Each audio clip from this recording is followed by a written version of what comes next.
producción del Departamento Periodístico de Panamericana en su mejor estilo.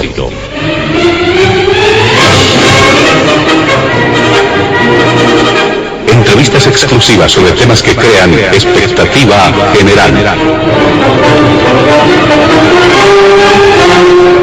Diálogo en Panamericana. Los sábados al mediodía y cada domingo a las 8 de la mañana. Y en trasnoche a las 24. Quedan ustedes con el staff de periodistas de Radio Panamericana.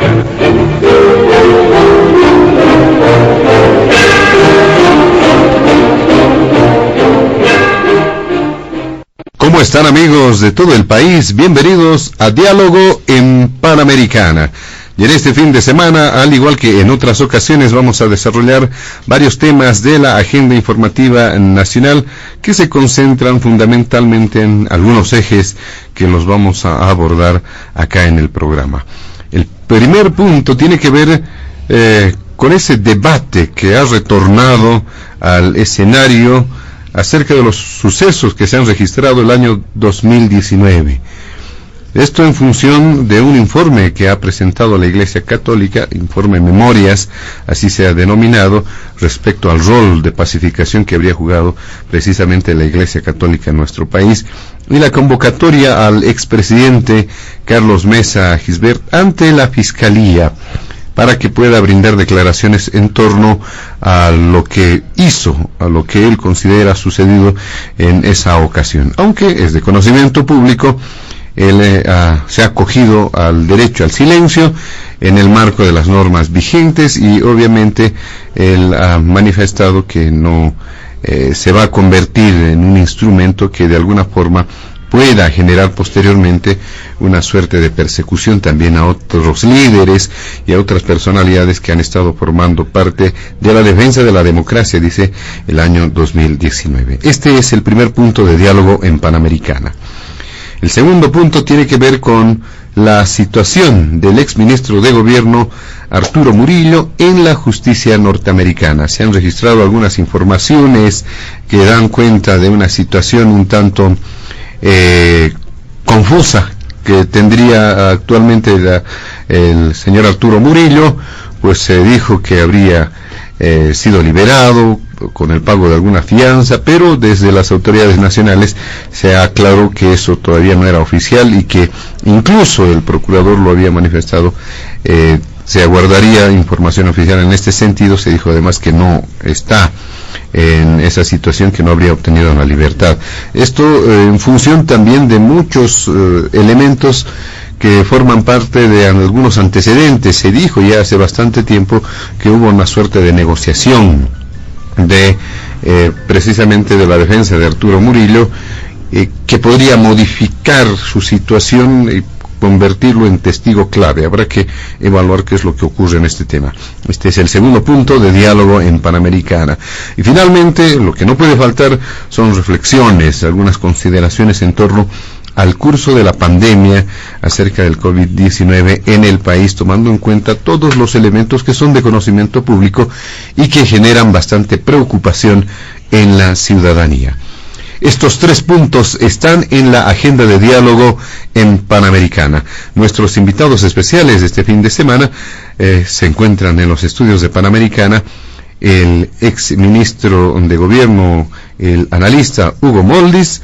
También está don Rodrigo Paz Pereira como senador de Comunidad Ciudadana. Y finalmente le damos la bienvenida, su primera vez que participa del programa, a don Manuel Morales como representante del CONADE. Junto a ellos estaremos desarrollando la agenda de Diálogo en Panamericana. Antes de iniciar con estas primeras consultas, vamos a solicitar a nuestros amables invitados de este fin de semana evitar emitir cualquier criterio que sea considerado de racismo o discriminación en el marco de las normas vigentes en nuestro país. Le damos la palabra a don Hugo Moldis, inicialmente para dar cuenta de lo que está sucediendo nuevamente. Se replantea el debate acerca de los sucesos del 2019. ¿Qué nos puede mencionar en este primer punto? Adelante, don Hugo Moldis. Bueno, buenas tardes José Luis, buenas tardes Panamericana. Un gusto estar acá con Rodrigo, con Manuel. Es un tema que, para tratar entre los 3 puntos, un tema que evidentemente es de no acabar. Creo que estamos asistiendo, sin embargo, en las últimas semanas a una coyuntura en la que se va despejando las dudas respecto de si hubo golpe o no. No me cabe la menor duda, porque tampoco voy a ser ingenuo, de que los actores políticos y mediáticos se atrincheren en su posición. Y cuando digo actores políticos, hablo desde los partidos, los analistas, los asambleístas, la Iglesia católica, los comités cívicos, en fin, ¿no? Que se atrincheren en una posición de querer forzar la interpretación de que el 2019 no hubo un golpe de Estado y que más bien se desarrolló la sucesión constitucional. Pero la inmensa mayoría del país, que eso es lo que importa, seguramente ha encontrado en las últimas semanas varios elementos que desbaratan la teoría de la sucesión constitucional. El primero, a diferencia incluso de la intencionalidad de la Iglesia Católica, es la memoria presentada por la jerarquía eclesiástica. En esta memoria de 25 páginas hay una relación de hechos bastante ricos, todos ellos evidentemente dan lugar a una serie de reflexiones y debates y esclarecimientos, pero hay algunos elementos centrales que van a contrarruta de lo que la Iglesia quería demostrar. El segundo es el silencio de Carlos Mesa.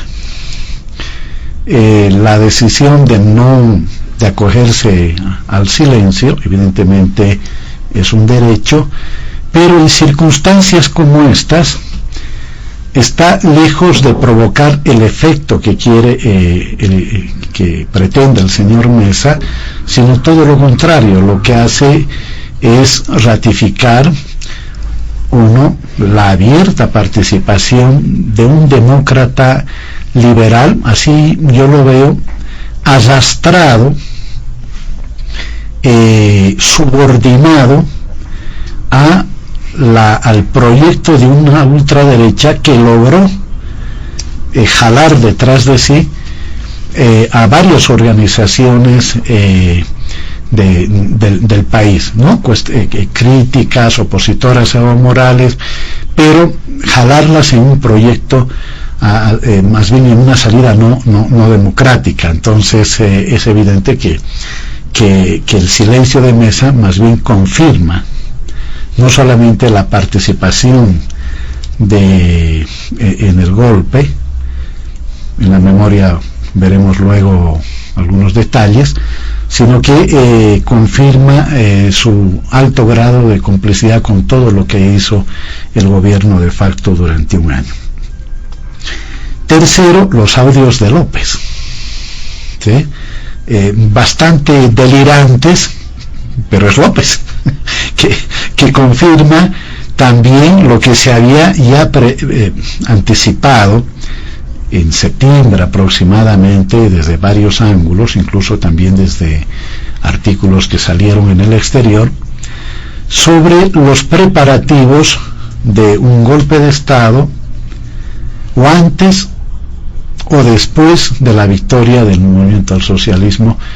Era evidente la victoria, incluso en aquellas mesas entre comillas observadas, ¿no? Cerca de más de 200 mesas que fueron observadas en ese informe de la OEA, y en la mayor parte de esas 222 mesas el MAS logra más del 80 al 90% de la votación el 2020. Entonces, estos hay tres elementos de memoria de la Iglesia: el silencio de Mesa y los audios de López, que desbaratan la teoría de la sucesión constitucional.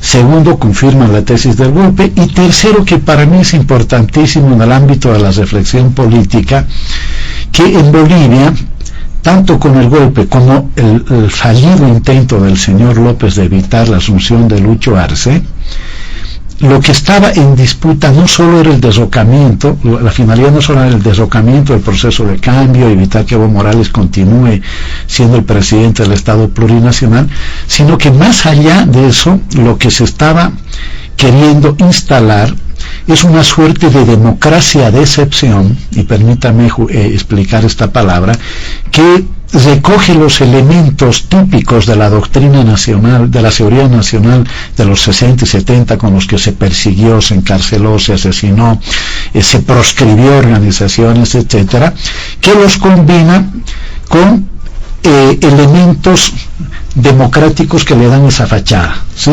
Quizá el país con mayor que mejor ejemplifica esto es Colombia. Es decir, hay elecciones, hay partidos, pero también hay persecución, represión, proscripción y reglas de juego que le impiden a las clases subalternas, a los sectores populares, disputar el gobierno, aunque en la última elección estuvieron a punto de hacerlo a través de Gustavo Petro, ¿no? Y lo que ha pasado en Colombia a propósito del pretendido la reforma impositiva nos ha ratificado lo que estoy diciendo. Pues bien, en el caso de la memoria, para no extenderme mucho, hay dos elementos que son contundentes en ese informe. El primero, son tres elementos. El primero, que la primera reunión del 10 de noviembre se hace entre todos, y dice entre todos los actores, dice, ¿no? Lo que no dice la Iglesia, entre todos los actores que estaban en la oposición a Evo Morales, menos el MAS. Y en esa reunión, el señor Mesa le instruye al señor Ricardo Paz contactarse con la señora Áñez para preguntarle si aceptaba o no la presidencia. Hasta ese momento se había conocido la renuncia de Evo Morales, se había conocido la renuncia de Adriana Salvatierra a través de las redes sociales, la renuncia de Víctor Borda después del secuestro violento de su hermano en Potosí. Y como todos sabemos, y aquí nos acompaña un legislador, ¿no? Hemos tenido renuncias el 2003 del señor Sánchez de Lozada. Hemos tenido renuncias el 2005 del señor Carlos Mesa. Para no ir más lejos. Hemos tenido la sucesión constitucional años antes del señor Tuto Quiroga al fallecimiento de Hugo Banzer Suárez. Bueno, en todas ellas, quien tiene que refrendar la sucesión constitucional es la Asamblea. En el caso, incluso en el caso de insofacto, como dice la Iglesia, pretendiendo forzadamente comparar el caso de Tuto Quiroga y Banzer con el caso de que nos ocupan en este debate. No. Ahí, el 2003, Sánchez de Lozada renunció, la Asamblea se reunió y aceptó la renuncia, ¿sí? A diferencia de la anterior Constitución, la nueva Constitución dice solamente presidentes de diputados y senadores tras la renuncia, qué sé yo, de el vicepresidente, ¿no? Presidente, vicepresidente, senador y diputados. Establece solo 4, antes establecía hasta la Corte Suprema. Pues bien, ante la renuncia de Víctor Borda y de Adriana Salvatierra, hay un reglamento en la Asamblea y en ambas cámaras en la que establece una suerte de prelación. Si hay la renuncia del presidente, diputados o senadores, asume la vicepresidenta o vicepresidente, pero solo para poner en consideración la renuncia de sus titulares, es decir, de su titular del Senado o de su titular de diputados. Solo para eso. nada más. Y luego la asamblea, en este caso, mejor dicho, los diputados y senadores por su lado, tienen que proceder a la elección de los nuevos titulares. Pero algo más, el reglamento interno establece que la presidencia le toca al bloque en mayoría, por lo tanto, aquí al movimiento al socialismo. Así que no hay que confundir la sucesión constitucional con la prelación que existe en la Asamblea Legislativa en ambas de sus cámaras. Y lo que hace la Iglesia, ¿no?, es omitir deliberadamente esta parte que estoy señalando, este factor fundamental que precisamente al habérselo desconocido representa, ¿no es cierto?, una ruptura del orden democrático, una ruptura constitucional y por lo tanto un golpe de Estado. La señora Áñez quiso evidentemente convocar a la sesión, ¿sí?, pero no tenía quórum. Y al no tener quórum, ¿no es cierto?, se tenía que haber insistido en la convocatoria a esa asamblea, ya sean diputados o ya sean senadores. No lo hizo. El informe de la Iglesia demuestra que no se insistió en bajar la tensión, disminuir los grados de violencia que sobre todo venían de los grupos paramilitares, que tenían ya en ese momento la complicidad de la policía, que no actuaba contra ellos, no se insistió en bajar la tensión e insistir en una salida constitucional, la cual hubiera sido evidentemente pasar por los elementos que estoy señalando. También hay que añadir a estos varios elementos que acabo de incorporar las confesiones del señor Tuto Quiroga. El señor Tuto Quiroga dice: si hubiera sabido que, que el señor Evo Morales iba a actuar de la forma como está actuando, no hubiera autorizado la salida del país. Grave. Es decir, por un lado el Mesa, que sin ser absolutamente nada en este país, era un candidato perdedor, ¿sí? Primero, un vicepresidente que no le cumple el referéndum popular que le dijo hay que recuperar el control estatal de los hidrocarburos en 94. Segundo, que teme más al imperialismo y a la embajada norteamericana y rapidito renuncia, con lágrimas de por medio, ¿no es cierto?, para en mayo y junio del 2005, que le da a Eduardo Rodríguez Belcé la presidencia interina, con la cual se convoca la elección de 2005. Tercero, ¿no es cierto?, que pierde en las elecciones del 2019 con más de 10 puntos. Y cuarto, ¿no es cierto?, que vuelve a perder con más de 25 o 27 puntos en las elecciones del 2020. Bueno, el señor Mesa, que no representa a nadie, ¿sí?, o por lo menos en ese momento no representa a nada, ¿no? Y el señor Tuto Quiroga, que sabemos cuál es el nivel de convocatoria que me tiene en el país, fueron en los hechos, ¿no?, los operadores políticos de un plan de conspiración contra el proceso de cambio del presidente Morales, que data, y ahí sí creo que es importante, con esto termino, que data desde principios de octubre del año 2019, cuando los cabildos señalan que van a desconocer el resultado electoral y desarrollar la desobediencia civil. ¿Por qué dicen que van a desconocer? Claro, no había que ser demasiado inteligente para darse cuenta que decían eso si ganaba el MAS. Para ellos, si no ganaba el MAS, obviamente no desconocían, pero si ganaba, se desarrollaba la táctica del desconocimiento y la desobediencia civil. Muy bien. Le agradecemos a don Hugo Moldis en este primer punto. Rápidamente le damos la palabra a don Rodrigo Paz Pereira para que pueda dar cuenta también de este primer punto del programa. ¿Qué nos puede mencionar? Adelante, don Rodrigo Paz. Bueno, de igual manera, saludar a Hugo, a don Manuel, que primera vez que me encuentro con él en un debate, y saludar al país que la está pasando mal, y el debate pasa por golpes y no por resolver la salud ni la economía.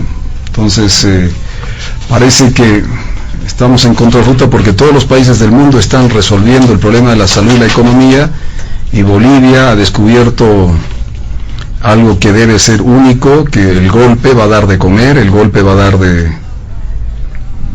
salud al pueblo. El verdadero golpe que está recibiendo el pueblo todos los días es que se muere la gente de COVID, el verdadero golpe es que la economía está por los suelos y nos entretenemos. Ya van creo que 60, 40 programas de este último periodo de Panamericana y es golpe, golpe, golpe, y la gente está muy golpeada, y algunos se dedican tiempo a defender a quien fue golpeado y quiénes fueron los golpeadores, cuando el pueblo está sufriendo golpes muy duros. Yo quiero hacer rápidamente una reflexión, porque a decirle a don Hugo con todo el cariño y siempre respeto, porque yo lo admiro y siempre escucho, uno a veces no puede compartir ideas, pero sí tiene que escuchar e intentar entender. No aclares que oscurece.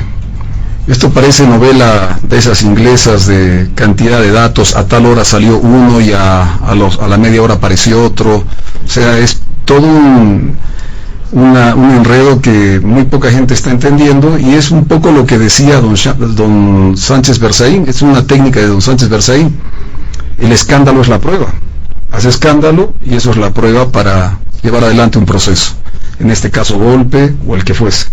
Yo creo que los bolivianos el 2019 sintieron o percibieron que el futuro no los tomaba en cuenta. El 2019 el pueblo boliviano percibió que el futuro no los tomaba en cuenta y que el pueblo temía a que el gobierno y el presidente Evo ya decidía solo para el partido, por el partido, en función del poder, y ya no decidía de esa frase histórica que dijo el presidente Evo, gobernar escuchando al pueblo. Se había roto esa situación, esa relación. Y se había roto porque, bueno, durante 15 años hubieron virtudes del gobierno, pero también hubieron muchos defectos. Y también hubieron momentos donde el pueblo, en una enorme madurez democrática que la ha tenido desde que hemos instalado la democracia, le dice al presidente, no le dice al MAS, le dice al presidente y le dice al vicepresidente, ustedes ya no pueden ser candidatos. Por 1000 votos la diferencia, por 50.000 o 150.000 votos, el pueblo de Bolivia le dice, oiga, usted ya no puede ser candidato, el MAS puede ser candidato, el MAS puede ir como partido, pero ustedes ya no pueden ser. Entonces, el país se queda atónito cuando el presidente consigue una fórmula a lo Nicaragua y dice, bueno, no, es que por derechos humanos yo puedo todavía ser gobierno. Y vamos a unas elecciones donde después, por una información, un dictamen o un informe vinculante que pide el propio gobierno, la OEA, yo no sé si juega para bien o para mal, pero dice, hay fraude, aquí hay cosas que no están claras, hay que estudiarlas. O sea, como que el pueblo se queda, oye, no me has hecho caso en el referendo del 2016, el 21F, no me haces caso en las elecciones del 2019, realmente no me estás escuchando, ya no estás cumpliendo tu palabra de gobernar escuchando al pueblo. Tú estás gobernando para tu partido, para tu persona y tu círculo de poder. No estás gobernando por la intención de crear un proyecto de cambio tal como lo mencionaban. Entonces yo la primera gran crisis, detalles más, detalles menos, si aparecen tutos, mesas, si aparece la iglesia, si aparece Salvatierra, es que la primera gran crisis que viene en este país es el abandono de poder por parte del MAS, la crisis de poder del grupo de poder del MAS ante los 21 días que el país le dice, toma decisiones, pero así no podemos continuar. Y resulta que entra una crisis la dirección máxima del masismo, se empiezan a ocultar, empiezan a renunciar, le pueden echar culpa al asfaltado, al empedrado, le pueden echar culpa a la Iglesia Católica.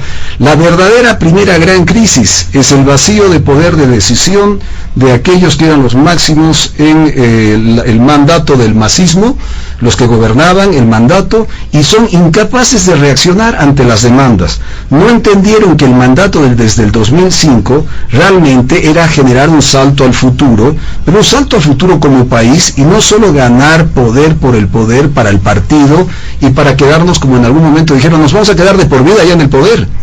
Parece que el poder era lo esencial y no ese salto al futuro que se concebía a través de ese momento grande, enorme, que el 2005 pone a Evo Morales en la presidencia con una visión y una frescura para la democracia nacional.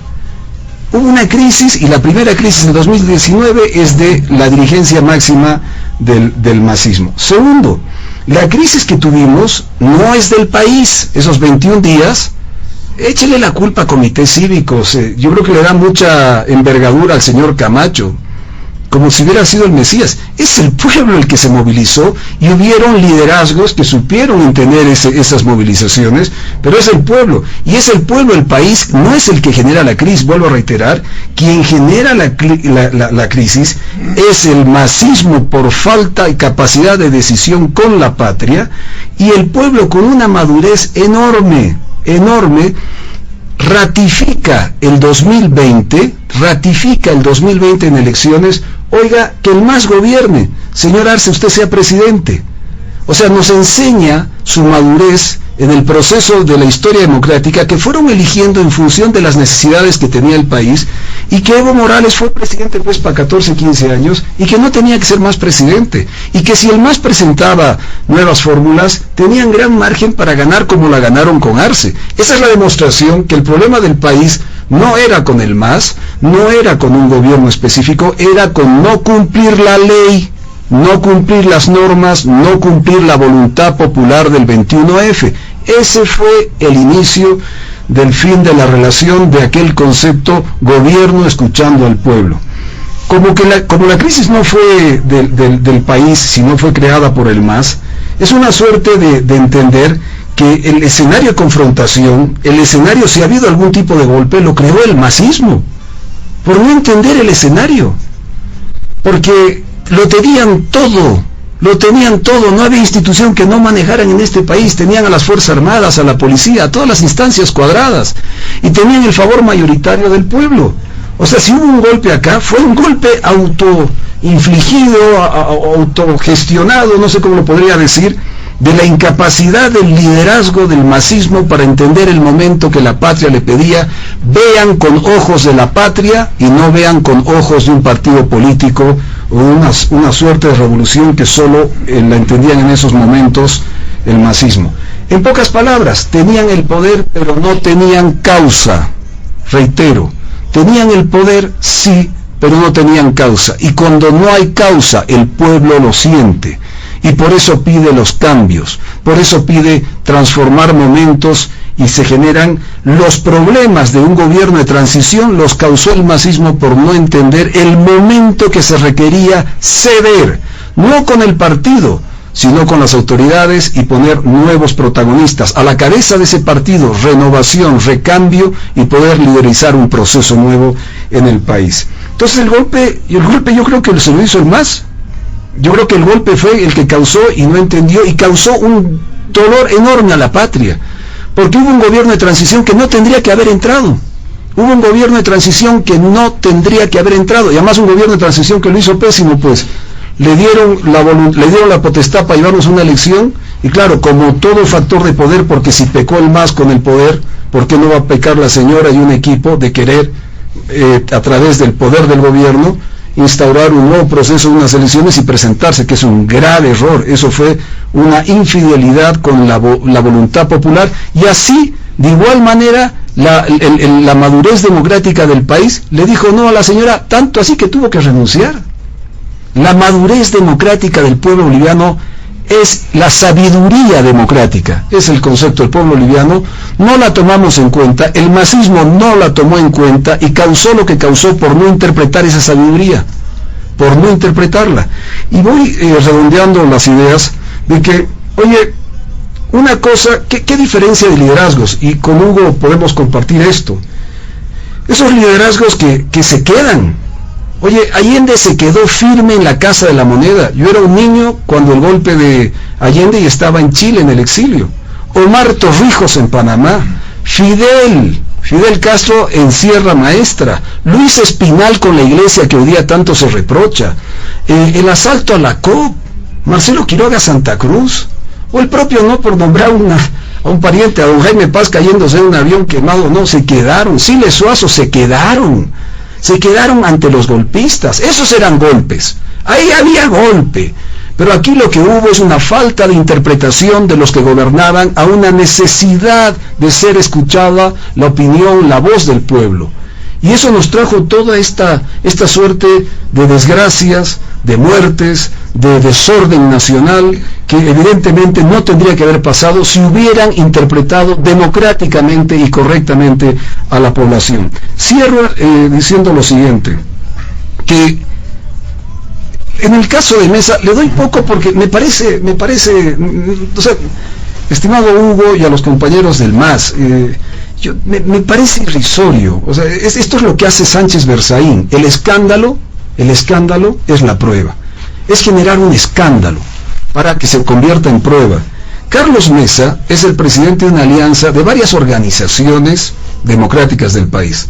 Yo no voy a permitir que nadie me diga a mí que yo no soy democrático. Pero además que vengo de padres que han luchado por la democracia, de familias y junto a muchos otros bolivianos. Y somos parte de una alianza que no será del gusto de otros, pero somos parte de una organización democrática. Y él es el presidente y portavoz.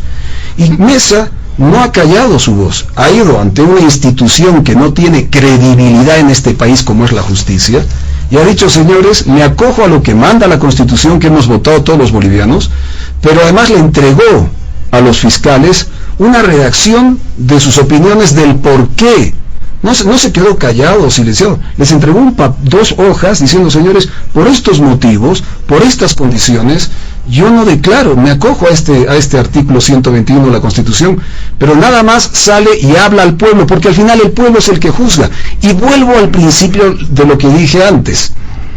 El MAS, que ahora va a tener el 4 de agosto un gran congreso, espero que las banderas democráticas masistas, las verdaderas banderas revolucionarias del masismo, no de los jefes únicos, no de aquellos que se equivocaron en entender en el 2019, puedan discutir y debatir, porque el MAS es necesario en Bolivia, así como puede ser Comunidad Ciudadana y otras organizaciones. Es necesario para la vida y la condición del debate democrático, pero en democracia.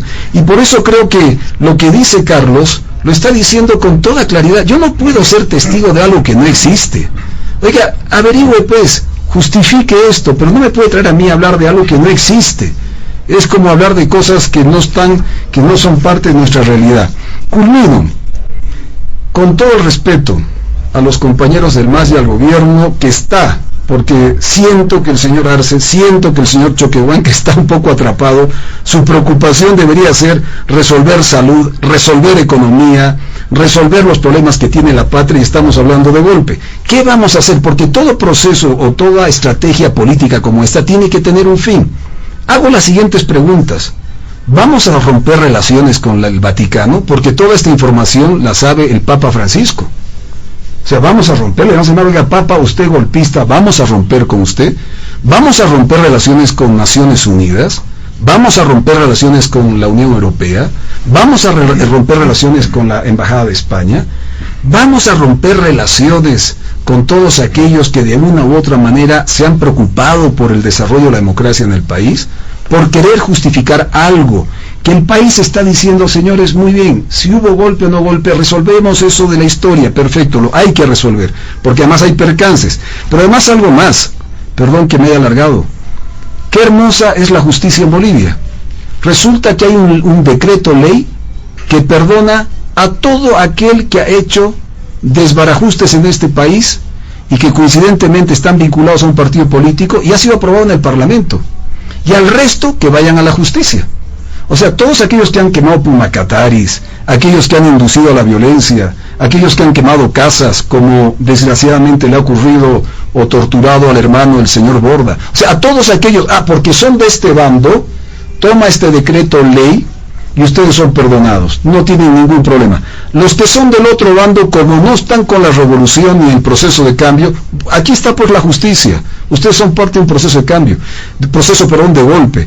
Yo pido a través de estos micrófonos al país, y creo que la inmensa mayoría de los bolivianos están diciendo: ya basta, ya basta. Muy bien, estructuremos lo que ha pasado en la historia, hay que resolver, pero no puede ser el eje central. Queremos comer, queremos salud, queremos tener una vida digna, queremos que el presidente Arce, que ha sido elegido con el 55%, nos resuelva los problemas de la economía, nos resuelva los programas, los proyectos que nos ha prometido.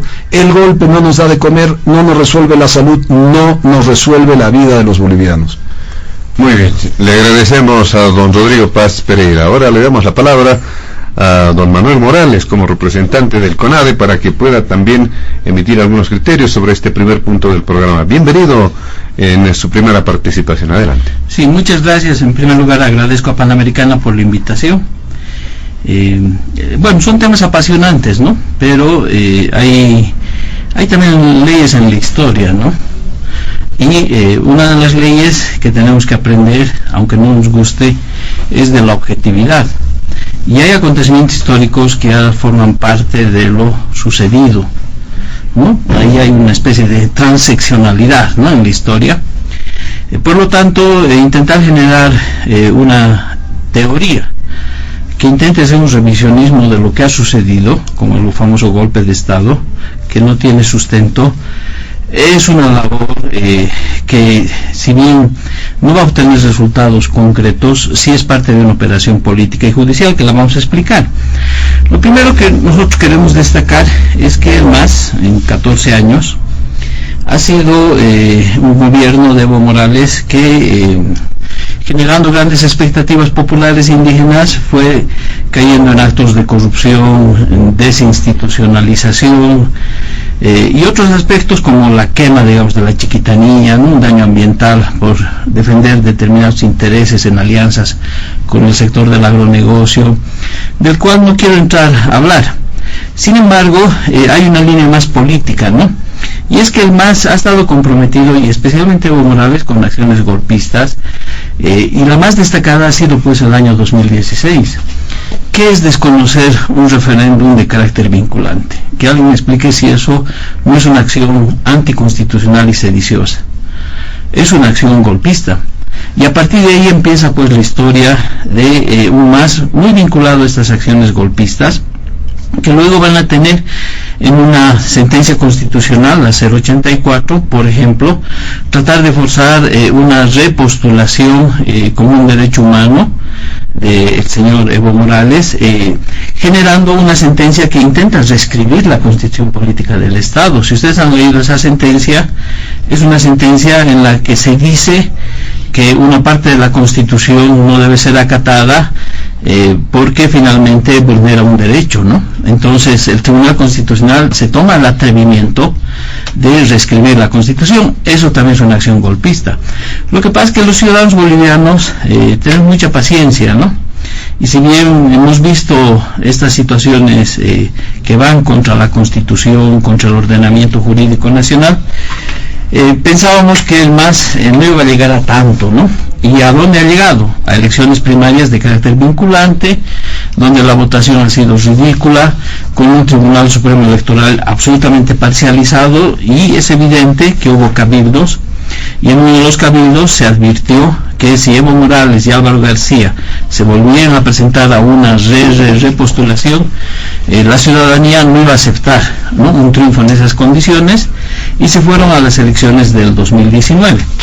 Pero, ¿cuál es el hecho sustancial de las elecciones del 20 de octubre del 2019? No hubiera pasado absolutamente nada, ¿no? Hubiera habido las elecciones con alguna que otra irregularidad, y seguramente se hubieran conseguido los resultados, y el pueblo boliviano tiene una madurez democrática suficiente como para aceptar los resultados, ¿no? Y si era necesaria una segunda vuelta, se hubiera ido, o finalmente no. El detonante, lo que genera una situación que rompe la conducta pacífica de la ciudadanía y que corrobora esta línea golpista del MAS, que tiene estos antecedentes, es la interrupción del famoso TREP, ¿no?, de la transmisión de este conteo rápido. Entonces, eso va a generar una movilización ciudadana. Al día siguiente que se interrumpe el TREP, el CONADE señala que es inadmisible, ¿no?, que hay una interrupción de un sistema que, si bien es preventivo, digamos, es una transmisión rápida, no es el conteo oficial, sin embargo te da cierta certeza. Y fíjense que luego el Tribunal Supremo Electoral nunca más habilitó ni el DIREPRE, ni el TREP, ni ningún otro mecanismo de conteo rápido. Entonces la suspensión del TREP va a generar un levantamiento popular, y ahí vamos a entrar un poco a aclarar qué es lo que ha sucedido durante esos 21 días. Ha sucedido pues lo que mucha gente del MAS seguramente no ha podido creer, ¿no?, que hay un levantamiento popular contra un gobierno que se dice popular, que haya una movilización ciudadana democrática, que sale a defender el voto que es un derecho constitucional. Los derechos políticos y electorales son iguales de derechos como el derecho al trabajo, como el derecho a no sufrir tortura, y sale una movilización ciudadana que durante 21 días se moviliza y existe un levantamiento popular. ¿Cómo reacciona el gobierno?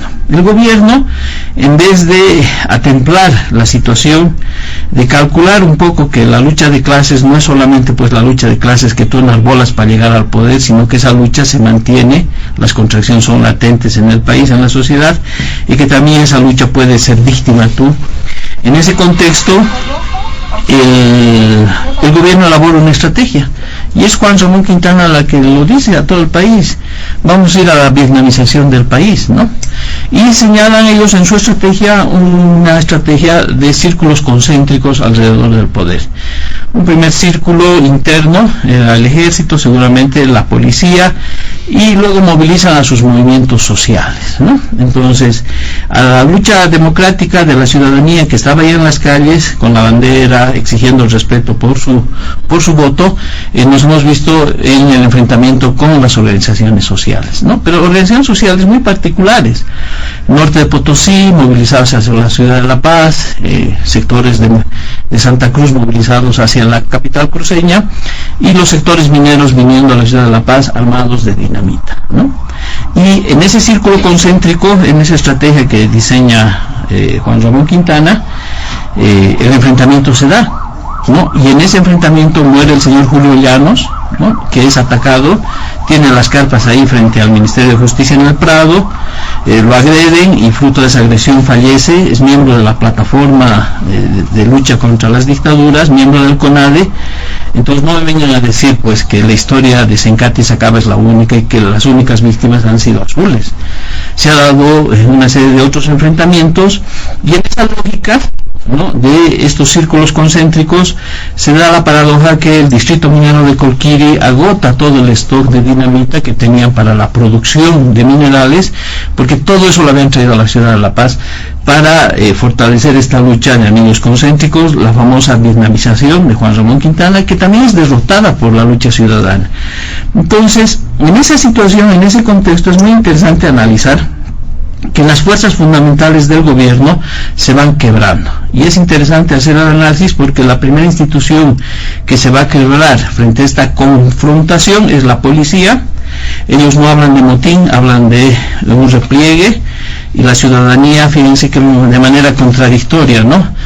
Toman las sedes policiales, van, llevan alimentos, y aquellos policías que durante días enteros, 17 para ser concretos, habían estado golpeando a la ciudadanía, luego es esa ciudadanía la que les lleva comida, los protege, ¿no? Y se da un quiebre que es muy importante analizarlo. El segundo elemento del quiebre van a ser las Fuerzas Armadas, ¿no? Unas Fuerzas Armadas controladas por el MAS. El señor Calimán se ha quedado varios días después de que Evo Morales se fue del país, ¿no? Calimán tenía el control absoluto de las Fuerzas Armadas, y es interesante ver qué es lo que dice el señor Calimán.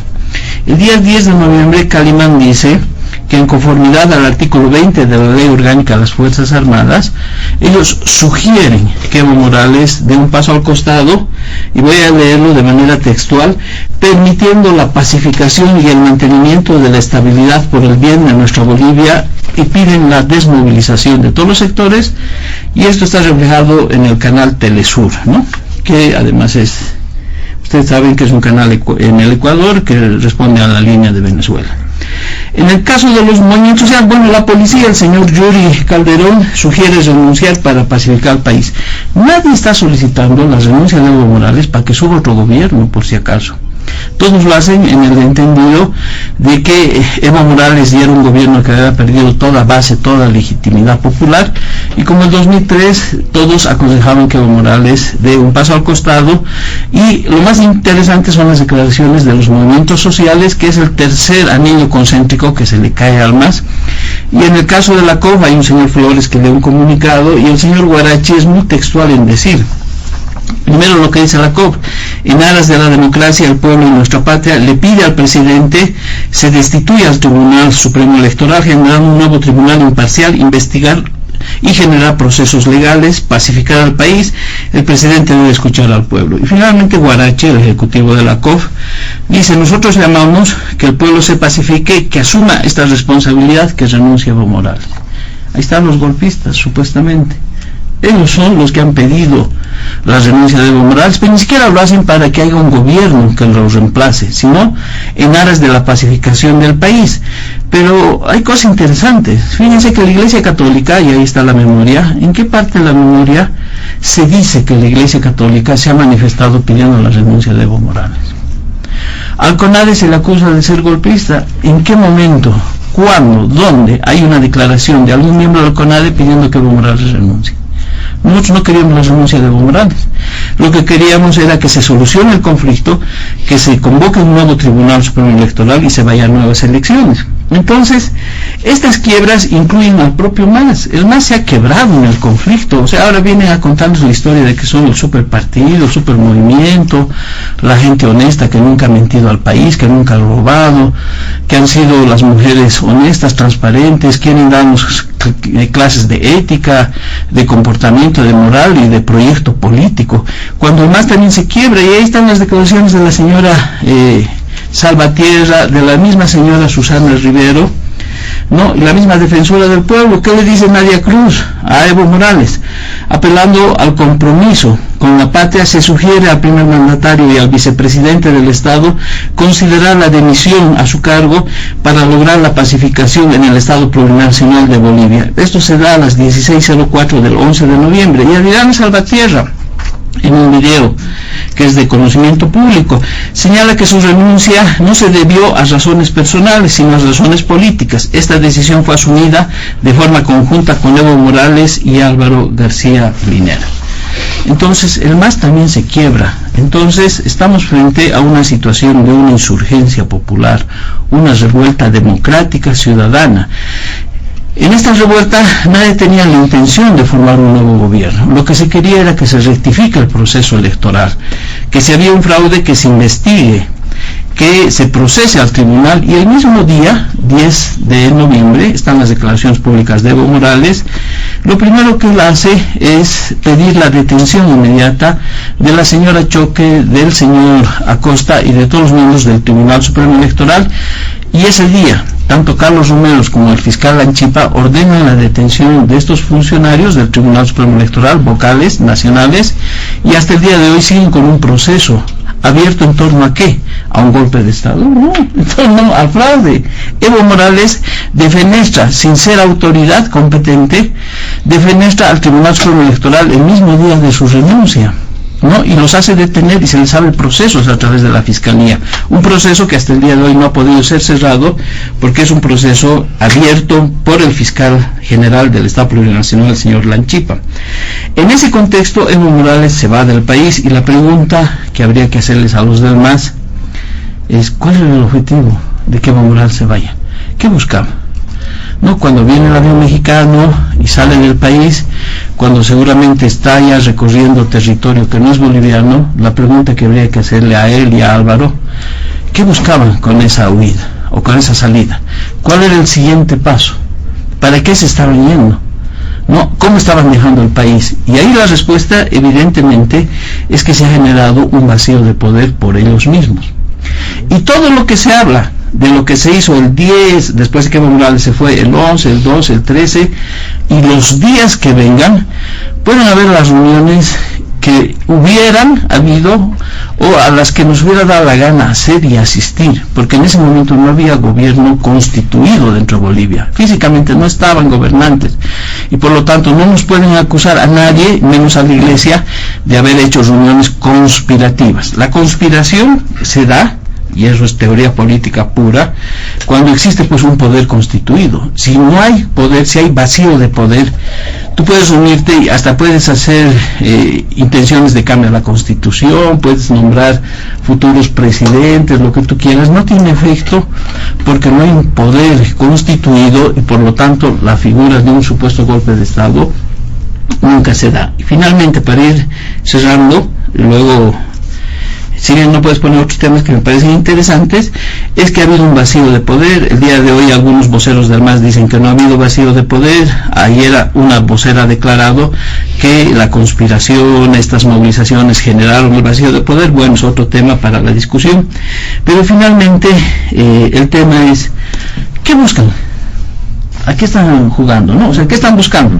Y si hay una respuesta concreta, ¿no? Esta es una operación política, judicial, represiva. ¿Qué están buscando? Ellos saben, la gente del MAS, supongo que algo de objetividad, de racionalidad tienen, racionalidad estoy hablando, ¿no? Modernidad, lo que sea. Ellos saben que no se puede cambiar la realidad cuando ha transcurrido, ¿no? O sea, no puedes cambiar la historia. Sí puedes generar un discurso supletorio, pero lo que están fabricando es una operación política, judicial, para una represión que se está desatando y que estamos viendo ya sus efectos, y ese es el objetivo. O sea, sí hay un objetivo detrás de esto, es generar una situación de quiebra del sistema democrático. Ya lo están logrando con la vulneración del Estado de Derecho. El Poder Judicial ya no es autónomo y por lo tanto volvemos a la inicial intervención mía. El MAS sigue siendo una fuerza golpista, antidemocrática. Están actuando nuevamente contra el pueblo, están actuando nuevamente contra la Constitución, están actuando nuevamente contra los liderazgos políticos opositores o lo que ustedes quieran, y por lo tanto va a tener que haber una respuesta en la misma dimensión de lo que están haciendo.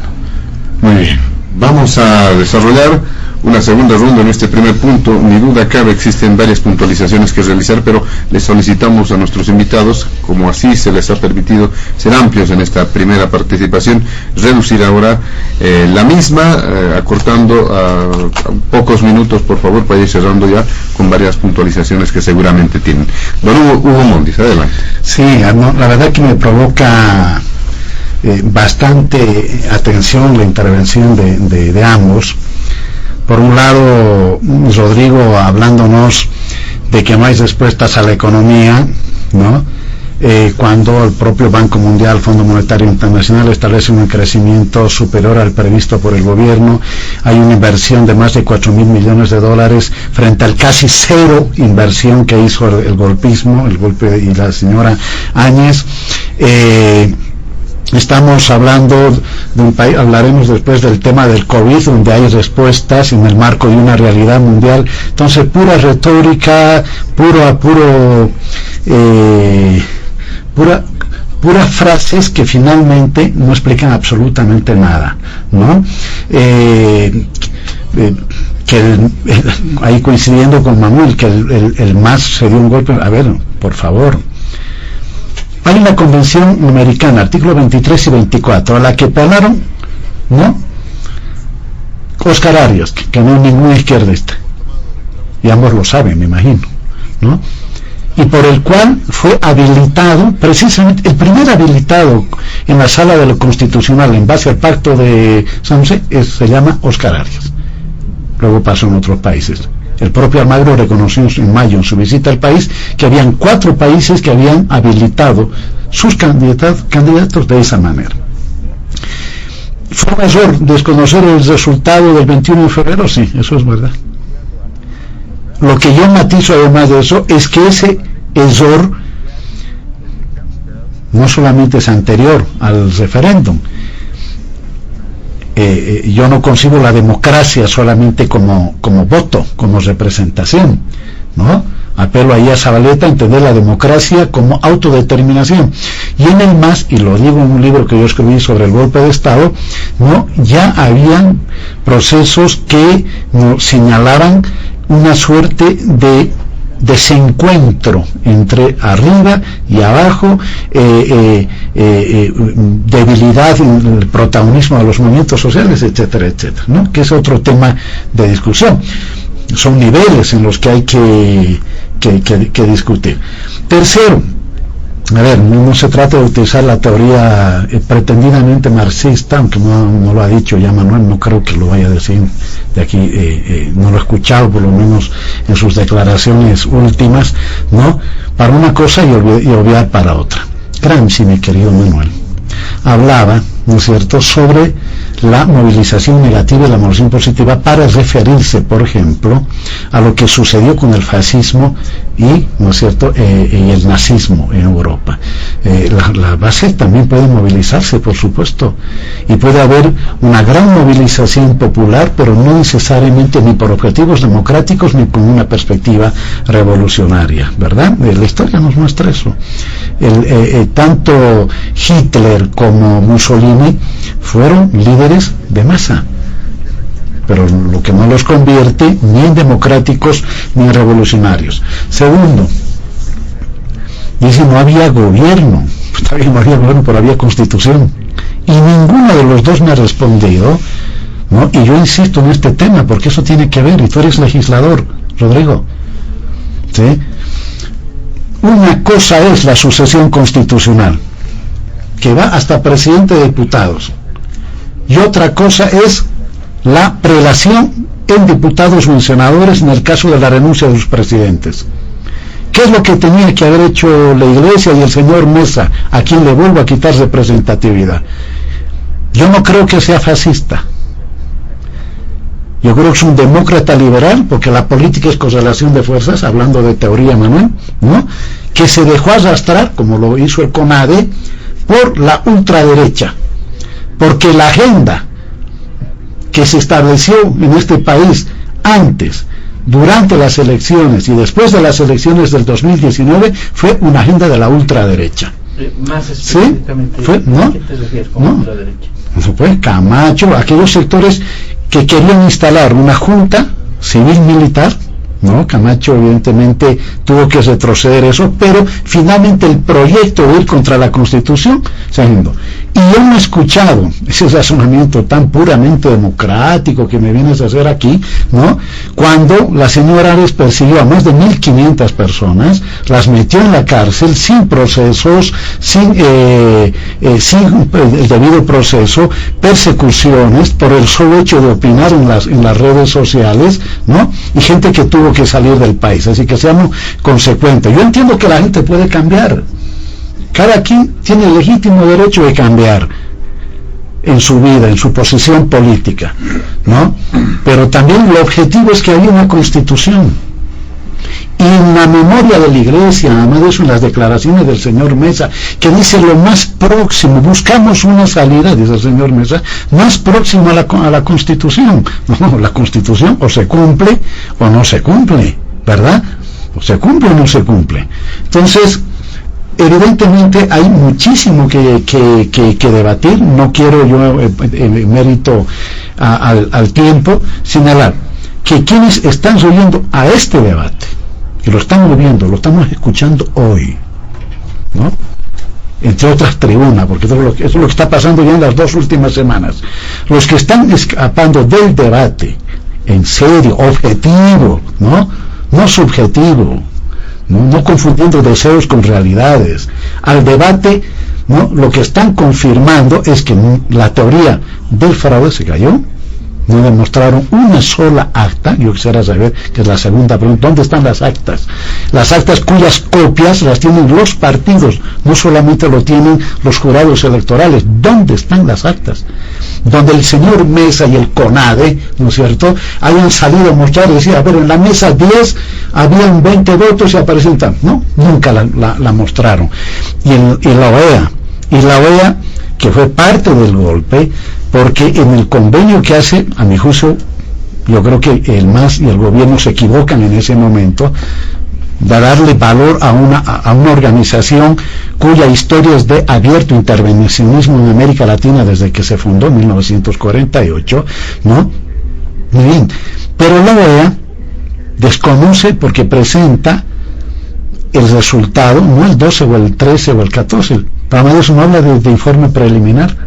El convenio era un informe que se entregaba a la Asamblea y se remitía al Estado plurinacional. No lo hace, ¿sí? No lo hace.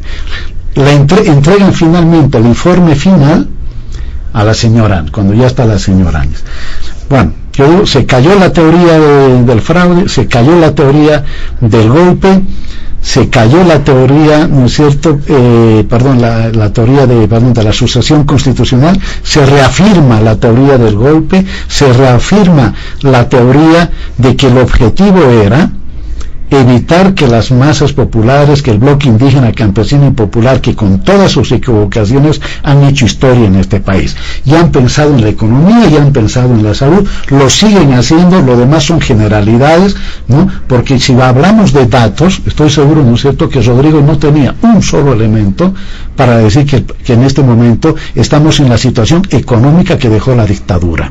La dictadura impidió que este país prosiga creciendo al nivel que estaba creciendo. La dictadura, la que se la defiende, ¿no es cierto?, no hizo inversiones ni siquiera en el departamento de Tarija. La dictadura, la que se defiende, paralizó la inversión pública, que es la fuente, una de las fuentes que explican el éxito del crecimiento económico.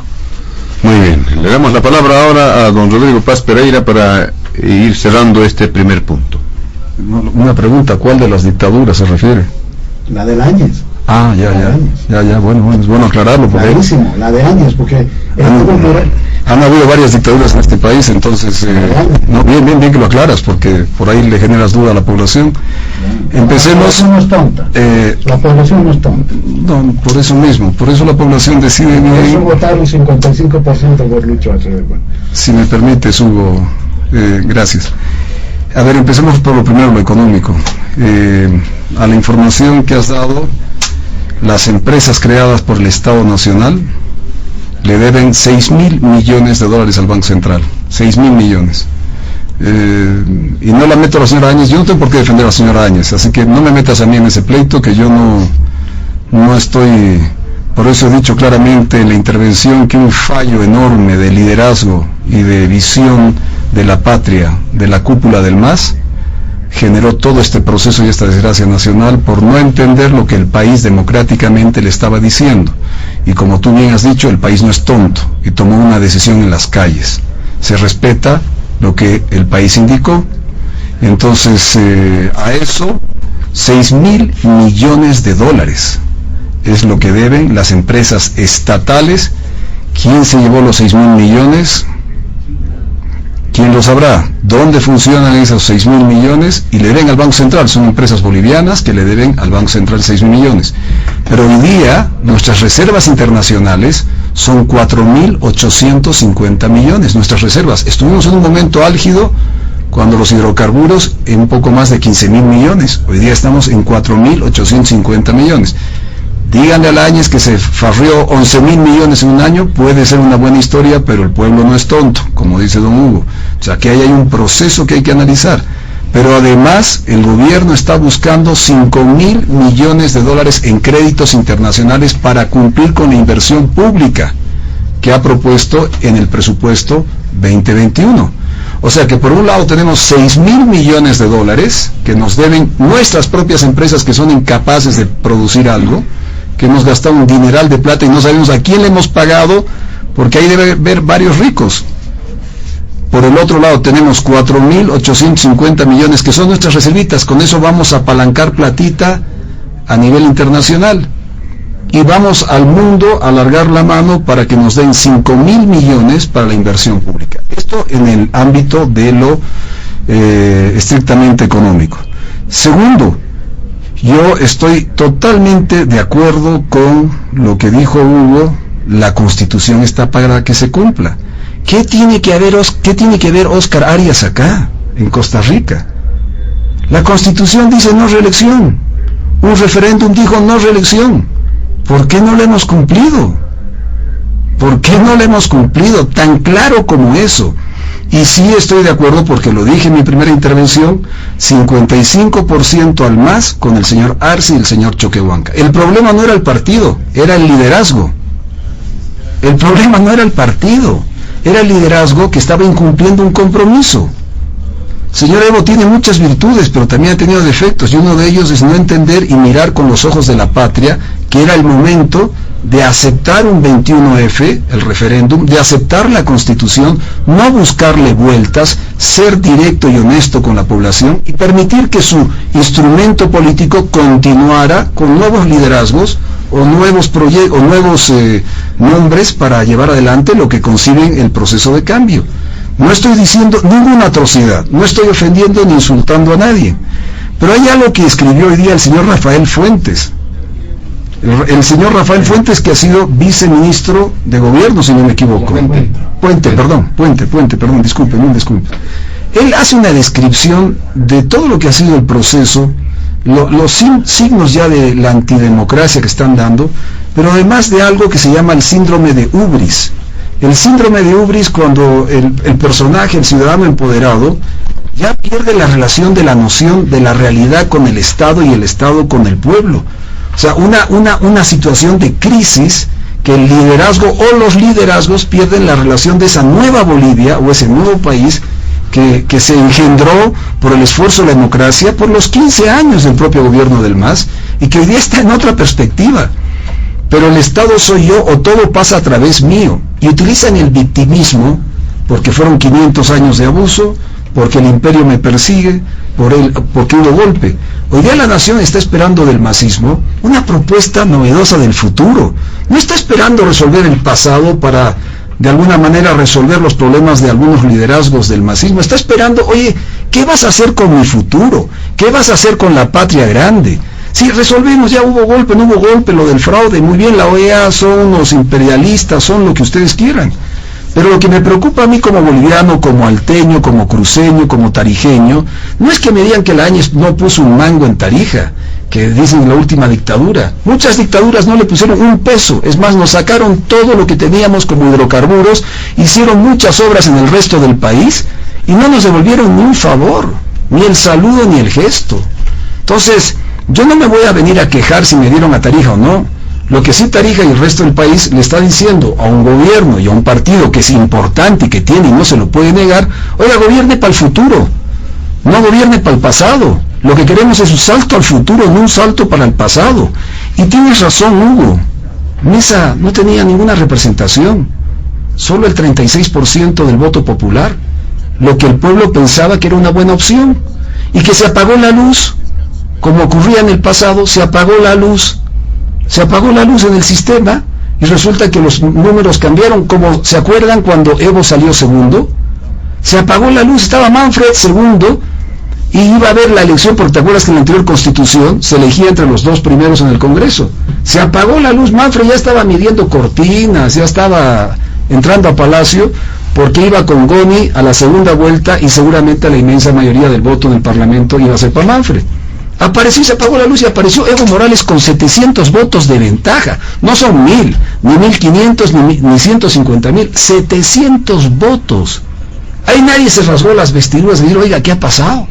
¿No es cierto? Entonces, sí, ¿no? Mesa representa lo que es, Comunidad Ciudadana representa lo que es, no pretendemos representar más, pero sí somos una voz, y no queremos hacer daño al masismo ni a otras organizaciones, queremos construir democracia, queremos reconciliar el país.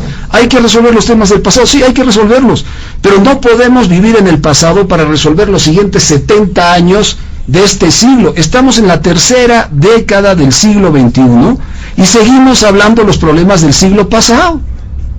No puede ser. O sea, ¿cómo le explico yo esto a mis hijos? A tu hija de 10 años, querido Hugo, ¿cómo le vas a explicar, mi hijita, cómo andamos? O a mi chango, a mis changos.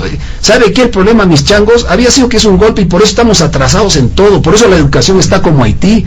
Por eso la salud es incapaz de tener las vacunas. Nos quieren donar 6 millones de vacunas y no sabemos dónde colocarlas, porque nuestro improvisado Estado no tiene, pues, dónde instalar, que eso lo hablaremos con el tema de la pandemia. Entonces, yo pido, Hugo, con todo el cariño y respeto, yo admiro, uno puede tener diferencia, pero cuando las ideas son para reflexionarlas, pero lo que no podemos, yo creo que debatir falsamente, un falso debate, como dicen en La Paz, es decirle a la patria, oiga, la concentración de nuestro mayor esfuerzo político, institucional, de Estado, a través de la justicia, es resolver el golpe. Una justicia que, si hoy día la ponemos en el valor de opinión de, ¿qué usted cree más? ¿En el compromiso de la Iglesia Católica con la democracia boliviana a lo largo de la historia, para construir esta democracia, o en la justicia que se valió de, no importa qué gobierno, en qué dictadura, siempre fue servicial al gobierno de turno. No podemos decir lo mismo de la Iglesia Católica, que siempre estuvo defendiendo los derechos humanos, que estuvo comprometida con la democracia, que fue articuladora de esta democracia. La justicia no fue articuladora de esta democracia. Y no tenemos un Estado sólido porque no tenemos una justicia autónoma, transparente, independiente y con compromisos con la patria y no con otros intereses. Entonces, por favor, yo lo que pido es que empecemos pues a discutir sobre el futuro, el salto al futuro, sobre los temas que a los hijos de Hugo, a mis hijos, no sé, Manuel, creo que usted dijo que ya es abuelo, a aquellos que vienen a futuro, los changos quieren saber qué les vamos a dar, y no estamos hablando de golpe, por favor, por favor. Muy bien, para cerrar este primer punto, don Manuel Morales. Sí, no, a Hugo, le digo, tú no eres quien, Hugo, para venir a decir que esta movilización es democrática y esta otra es movilización fascista, ¿no? Lo que yo sí te puedo decir es que durante 21 días la movilización ciudadana en defensa de la democracia logró quebrar y derrotar en las calles a tus movimientos sociales, a tus fuerzas armadas y a tu policía azul. Los hemos derrotado en las calles y eso es una derrota histórica. Y luego interpretaremos si eso es blanco, negro, si Gramsci entra o no entra. Un primer aspecto. Dices, no hay pruebas. Bueno, acá está el informe de la OEA, que es vinculante, algo que al gobierno no le gusta cumplir. En los protocolos, en el desarrollo del informe, hay una carta de invitación y aceptación donde el gobierno boliviano dice que este informe de auditoría es vinculante. Y ahí están los resultados. El 6 de noviembre, el CONADE presentó, y yo lo he hecho personalmente en una conferencia de prensa, 19 indicadores del fraude electoral que se ha realizado a través de un informe, y este informe no solamente que ha ido, y es parte de la documentación que estamos adjuntando a la CIDH, es también, esto consta en estados judiciales, esto es parte de los documentos que han sido remitidos a la Fiscalía. Cuando alguien viene y me dice, pruebas, acá están las pruebas. Y las pruebas hacen a 19 indicadores, con actas, con análisis de la caligrafía, donde se ve la falsificación material, ideológica que ha habido, y acá están las pruebas. Pero el tema es el siguiente: el que no quiere ver, el que no quiere escuchar y el que no quiere entender, obviamente que va a decir que aquí no hay pruebas, que esto es inventado, en fin, y por lo tanto el fraude es una realidad objetiva, material. Eso es a lo que yo quiero ir. Pero además ha tenido consecuencias, ¿no? Que hubiera habido un fraude y no hubiera habido consecuencias, y hubiera un golpe, entonces habría que restituirle pues el poder a Evo Morales, si se le da golpe a él. Y esa situación no se va a dar, eso ya no existe. Y la prueba más concreta de que la teoría del golpe se cae son dos leyes. Es decir, cuando yo tenía varios debates, ¿no? Mucha gente me preguntaba y me decía, ¿qué pruebas tienes de que ha habido fraude? ¿Qué pruebas tienes de que no ha habido golpe? Yo digo, al margen de mi interpretación, la realidad me dice dos cosas concretas, objetivas y materiales. Uno, la ley, primero empezamos con esta, la ley 1266, ¿no? Asamblea Legislativa Plurinacional determina ley de régimen excepcional y transitorio para la realización de elecciones generales, nueva elección del Tribunal Supremo Electoral, convocatoria de elecciones. ¿Quiénes lo firman? Es la señora Áñez, y atrás están los de la Cámara de Diputados y de Senadores. Es decir, ley del Estado plurinacional. Esto es un documento real que demuestra que la transición ha sido constitucional, y si hubiera habido golpe de Estado no hubiera habido transición constitucional. Y acá tengo la ley 1270, que dice: ley excepcional de prórroga del mandato constitucional de autoridades electas. Objetivo: marco normativo, aplicación y prórroga excepcional. ¿De quiénes? De la presidenta, dice así, ¿no? Y de los asambleístas de la Asamblea Legislativa Plurinacional, autoridades electas de las entidades territoriales autónomas, para el restablecimiento y normalidad constitucional. La ley es del 20 de enero del 2020, firma Eva Copa, Sergio Choca, etcétera, etcétera. Entonces, o sea, ¿cómo yo puedo decir que en Bolivia ha habido un golpe si acá están las normas y nosotros además, nos guste o no nos guste, hemos aceptado pues la Constitución, la vigencia de la Constitución y las leyes de la República o del Estado plurinacional? Por lo tanto, la situación es ociosa en este momento de este debate, pero sí se justifica en tanto y en cuanto es una operación política y judicial.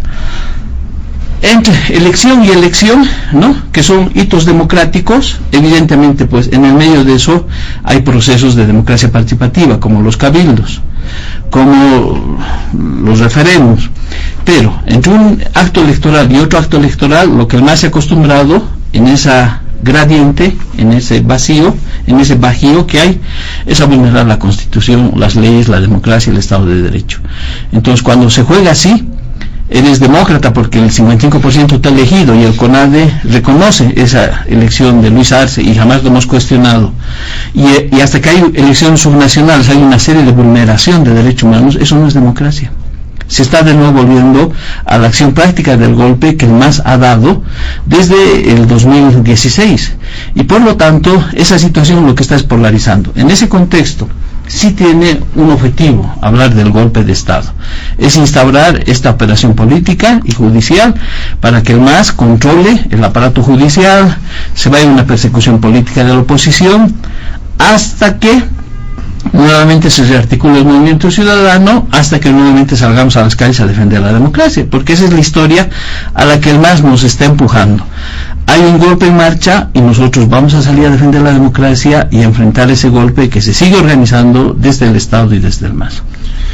Muy bien, le agradecemos a don Manuel Morales. Vamos a ir rápidamente al segundo punto de diálogo en Panamericana. Exhortamos nuevamente a nuestros invitados a ser más ágiles en su participación. Un tema también que está generando bastante expectativa respecto a la situación del exministro de Gobierno Arturo Murillo en la justicia norteamericana, y en función de las declaraciones que seguramente van a llegar en su debido momento respecto a su excarcelación o no.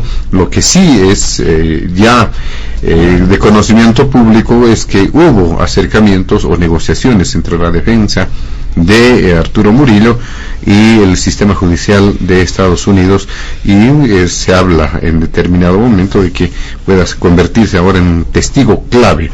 ¿En qué medida afectaría esto al rumbo de este proceso judicial en contra de la ex autoridad? Con usted, don Hugo Mundlis. Sí, rápidamente antes. Creo que un debate sobre la economía y el futuro del país es importante, ¿no? Pero el objeto de este debate hoy tiene una agenda establecida, ¿no?, a la que todos los que estamos aquí presentes hemos validado, ¿verdad? Así que son niveles distintos, son campos distintos de reflexión. Por supuesto que hay que pensar hacia dónde estamos yendo, pero sería estar picando, ¿no es cierto?, que es lo que yo, digamos, no cuestiono, no tengo por qué cuestionar, digamos, lanzo una crítica fraterna ahí a Rodrigo. Segundo, por supuesto que tengo todo el derecho de caracterizar la movilización de los medios como una movilización fascista, ¿no? Algunos la compartirán, otros no. Una movilización, si es fascista o no, se determina no solamente por la cantidad de gente que moviliza, sino además de eso por la orientación política que tiene, por los métodos que utiliza, etcétera, etcétera. Y que yo sepa, ¿no?, en la historia del movimiento popular, ¿no?, hablando de lucha de clase, mi querido Manuel, ¿no?, el paramilitarismo no está precisamente inscrito en la historia del movimiento social, del movimiento popular. No creo que la mayoría, digamos, de esa ciudadanía que se movilizó, ¿no?, haya tenido métodos paramilitares. No sería un despropósito decir eso de verdad, pero todos sabemos que han habido grupos que terminaron, ¿no es cierto?, secuestrando a Víctor Borda, quemando la casa de César Navarro, etcétera, etcétera, ¿no?, grupos paramilitares organizados con un despliegue, Manuel y yo sabemos mucho de eso, de despliegue militar, ¿no? Que no fue improvisado, ¿no? Así que toca al mismo tiempo pensar al MAS, ¿no es cierto?, y a los movimientos sociales, a la izquierda, sobre el aparato estatal, es decir, hasta dónde se pueden hacer revoluciones sin cambiar el aparato de Estado, es decir, Fuerzas Armadas, Policía, en fin. Así que yo no creo que las Fuerzas Armadas ni la Policía hayan sido azules. Las Fuerzas Armadas, séte serio, Manuel, ¿no?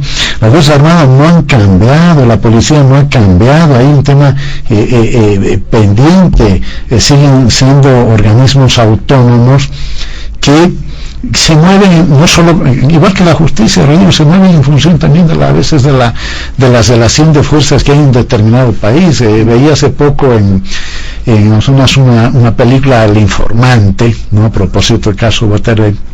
Los gobiernos se van, los que se quedan es la CIA y el FBI, entonces más o menos pasa lo mismo, ¿no? Pero bueno, por ejemplo, ese es otro debate, sí, ¿no? ¿Qué hacemos, no es cierto?, con el Estado, con sus Fuerzas Armadas, con la Policía, con la justicia, que por supuesto son debates que tenemos que dar. Sobre el señor Murillo, muy concreto, es decir, el sistema norteamericano establece procedimientos por el cual, y no estoy queriendo ser peyorativo, incluso gente que ha asesinado, ¿no?, les da el derecho de la fianza y de defenderse en libertad, ¿sí? Nos guste o no nos guste, ese es el sistema norteamericano de justicia.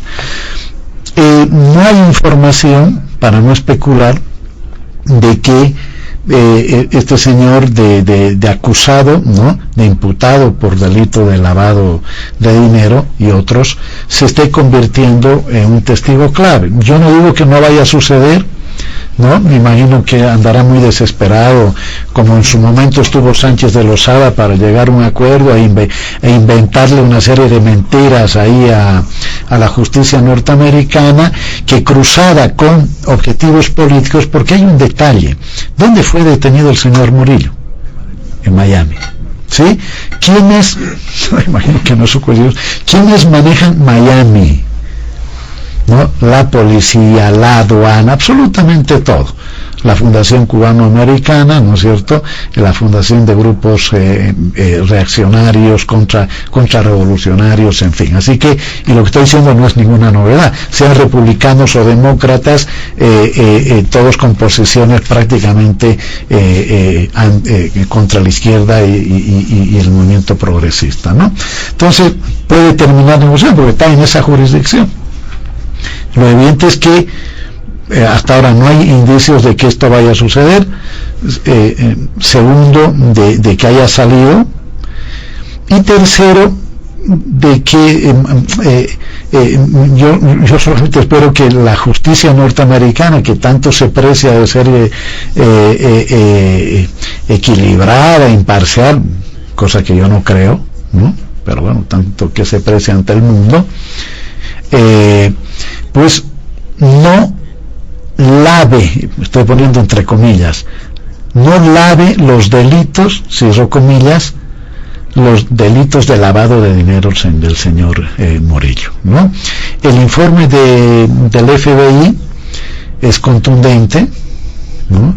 ¿Qué hay detrás de ese informe?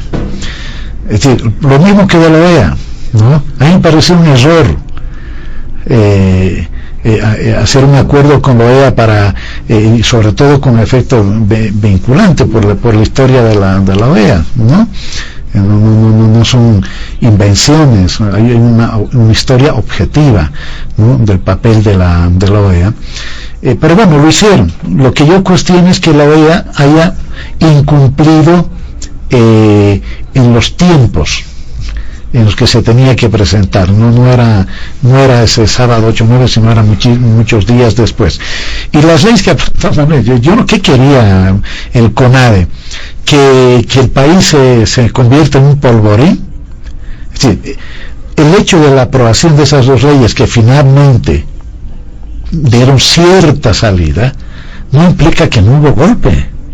¿sí? Así que una cosa son papayas y otra cosa son manzanas. Es decir, había o terminaba esto en una convulsión social, o lo que quedaba de institucionalidad, y ahí el MAS jugó con madurez, que es lo que hay que decir, con absoluta madurez, para encontrar una salida que nos condujera en ese. Ojalá que vuelva al tema Murillo, tiene muchísimo que responderle al país, porque todo parece indicar que no solo estábamos ante un régimen ante un antidemocrático y golpista, sino ante un régimen delincuencial, ¿sí?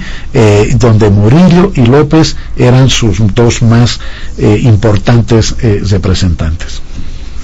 Muy bien. ¿Qué dice usted, don Rodrigo Paz, respecto a este tema de Murillo, su situación, cómo se puede entender? Haciendo referencia a la norma 1266 y la 1270, yo era alcalde y esas dos normas me prorrogaron en el tiempo, pero además me dieron la autorización para preparar los recintos electorales, porque fue parte una para el tema electoral y el otro para prorrogar mandato, ¿no? Entonces, yo estoy de acuerdo ahí de que la madurez del MAS en el Parlamento ante un gobierno constitucional maneja y con un nuevo masismo, porque a la cabeza de ese masismo estaba Eva Copa, porque doña Salvatierra también estaba en el Parlamento y no la eligieron presidenta del Senado cuando ya eligieron después. Eva Copa fue elegida, hubo un debate ahí, y ahí es una señal para mí, que tal vez me equivoque, pero es una señal de necesidad de renovación. Le dijeron, oiga, bueno, que venga Eva Copa. Y Eva Copa le puso y le plantó las dos normas, plantaron otro tipo de cosas que se podrán discutir o no, pero estas dos normas le dieron viabilidad, porque si fue golpe, entonces que renuncie pues Arce y le devuelva el gobierno a Evo. Pero no lo va a hacer, porque entendemos que es un proceso que se ha generado constitucionalmente. Ahora, si queremos demostrar una fase de la historia de política de Bolivia y le que podemos tener un título, como bien dice Hugo, él puede llamar fascismo a lo que considere fascismo, demócratas a los que considere demócratas, etcétera, y golpe si quiere llamar golpe. Pero de ahí en más, no puede obligar a través de un sistema judicial a que todo el mundo nos cuadremos y tengamos que pensar lo mismo, porque entonces realmente el país va a estar en problemas serios. Otro tema rápido respondiendo a eso, porque también involucra al gobierno de Áñez. El concepto paramilitares, o aquellos que estaban en el alto gritando guerra civil, ahora sí. ¿Eso qué es? ¿Show mediático? ¿Meternos miedo? ¿Qué es? Entonces, de ambas partes, es lo que a mí me preocupa. Seguimos con, no, vos dijiste esto, no, vos dijiste lo otro. ¿Cuándo nos sentamos en la mesa, oiga, y nos ponemos de acuerdo para sacar la patria adelante? Porque los que gritaban guerra civil han recibido un decreto del presidente y después se convirtió en ley en el Parlamento. Chao París, no tienen ningún problema con la justicia, porque los han salvado de forma directa con la mayoría que tienen más en el Parlamento. El resto son paramilitares. Y menos mal Hugo aclara, oye, no todos. Yo creo que la inmensa mayoría, el 99.9%, y estoy seguro que hay algunos que tienen resabios de las dictaduras que se han infiltrado, pero la inmensa mayoría del pueblo, la inmensa mayoría, yo estaba de alcalde, era incontrolable. Hasta los servicios del municipio no podíamos darlos, la limpieza de la ciudad, era incontrolable. Y eso no era el municipio, era la gente que salía a las calles, niños, jóvenes, familias, ponían sus sillas, sacaban la bandera boliviana, la bandera de Tarija, hasta algunos sacaban huipalas, que ese símbolo, desde que lo han politizado, ya no es un símbolo de la unidad, aunque sea constitucional. Entonces, realmente fue una equivocación enorme, y no quererla aceptar y quererla disimular con golpe, por un fallo de visión nacional, de compromiso con la patria, antes con un partido o los liderazgos correspondientes a ese partido. Y espero, vuelvo a reiterar, que el 4 de agosto, porque yo creo que el MAS es necesario, y lo estoy diciendo públicamente, porque después me dicen la gente en la calle, usted es masista. No, yo entiendo que el MAS es una realidad política en Bolivia, y tenemos que convivir en el marco democrático, no fuera de ello. Volviendo al tema, o entrando al tema de Murillo, hay las novelas que se escribían sobre Sherlock Holmes, que es una figura ficticia, de investigación. Cuando encontraban un muerto, Watson decía, aquí está el muerto, Sherlock Holmes respondía, ¿a quién le sirve el muerto? Bueno, ¿a quién le sirve ahora Murillo? ¿Le sirve a la justicia americana? ¿Le sirve a la justicia boliviana? ¿A quién le sirve?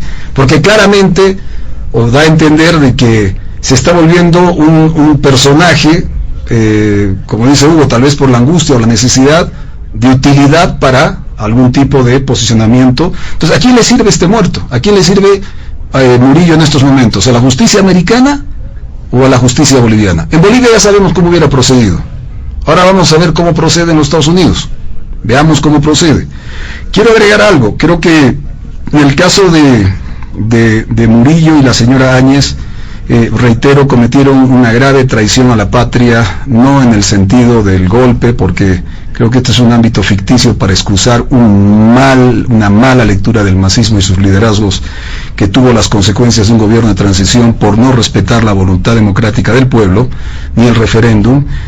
Murillo y Áñez hicieron una traición a la patria en el sentido simbólico de no respetar, de ser ellos los articuladores de un nuevo proceso democrático. Eso realmente es imperdonable. Eso ha causado dolor, ha causado una serie de problemas al país, y creo que eso irá en sus conciencias. Que los juzguen por otras cosas y que dirán que estaban en su derecho, sí, pero con todo respeto, tanto a la señora, que no me parece que está encarcelada, me parece un atropello absoluto. Es una imagen que además no condice con la condición de que queremos demostrar ser democráticos con el mundo. Ella debería estar en otra condición, pero bueno, esa es la decisión de la justicia en Bolivia. No cumplieron con el país, no cumplieron. Y lo que haya hecho ya López y lo otro ya son los resabios de no entender la patria, de no querer este país, de no comprometerse y querer más el poder, el partido y las ganas y las ansias de tener poder en las manos. Por último, Choquehuanca nos habló de el Campañán, el camino de los equilibrios, y hay también una interpretación respecto al Campañán, el sanar bien. Hugo, ¿cuándo el MAS va a proponer sanar bien? ¿Cuándo vamos a proponer a este país entre todos sanar bien? ¿Cuándo? ¿Cuándo nos vamos a proponer sanar bien? ¿O las convicciones de la formación que se nota ideológicamente que tienen cada uno de ustedes es más fuerte por encima del deseo de construir una sociedad que podamos vivir en tranquilidad y en paz? O sea, ¿por qué no poder cumplir el concepto del Campañán? O sea, el camino del equilibrio, el camino de la identidad, muy bien, transformando cosas que nos dejaron como parte de la colonia, precolonia, lo que ustedes quieran, todo lo que haya que debatir, pero en un amplio debate nacional. ¿Por qué no entender la sabiduría? ¿Por qué no respetan la sabiduría democrática del país? Bolivia es un país sabio, pero sabiamente democrático. Jamás permite, aprendió de tanto dolor de los golpes de Estado, jamás permite ahora en democracia que haya los abusivos. Y no lo van a permitir, porque lo diga el señor Manuel, ni lo diga Rodrigo Paz, ni tampoco lo diga Hugo. No lo van a permitir. El pueblo boliviano tiene una madurez democrática que la gente no la toma en cuenta.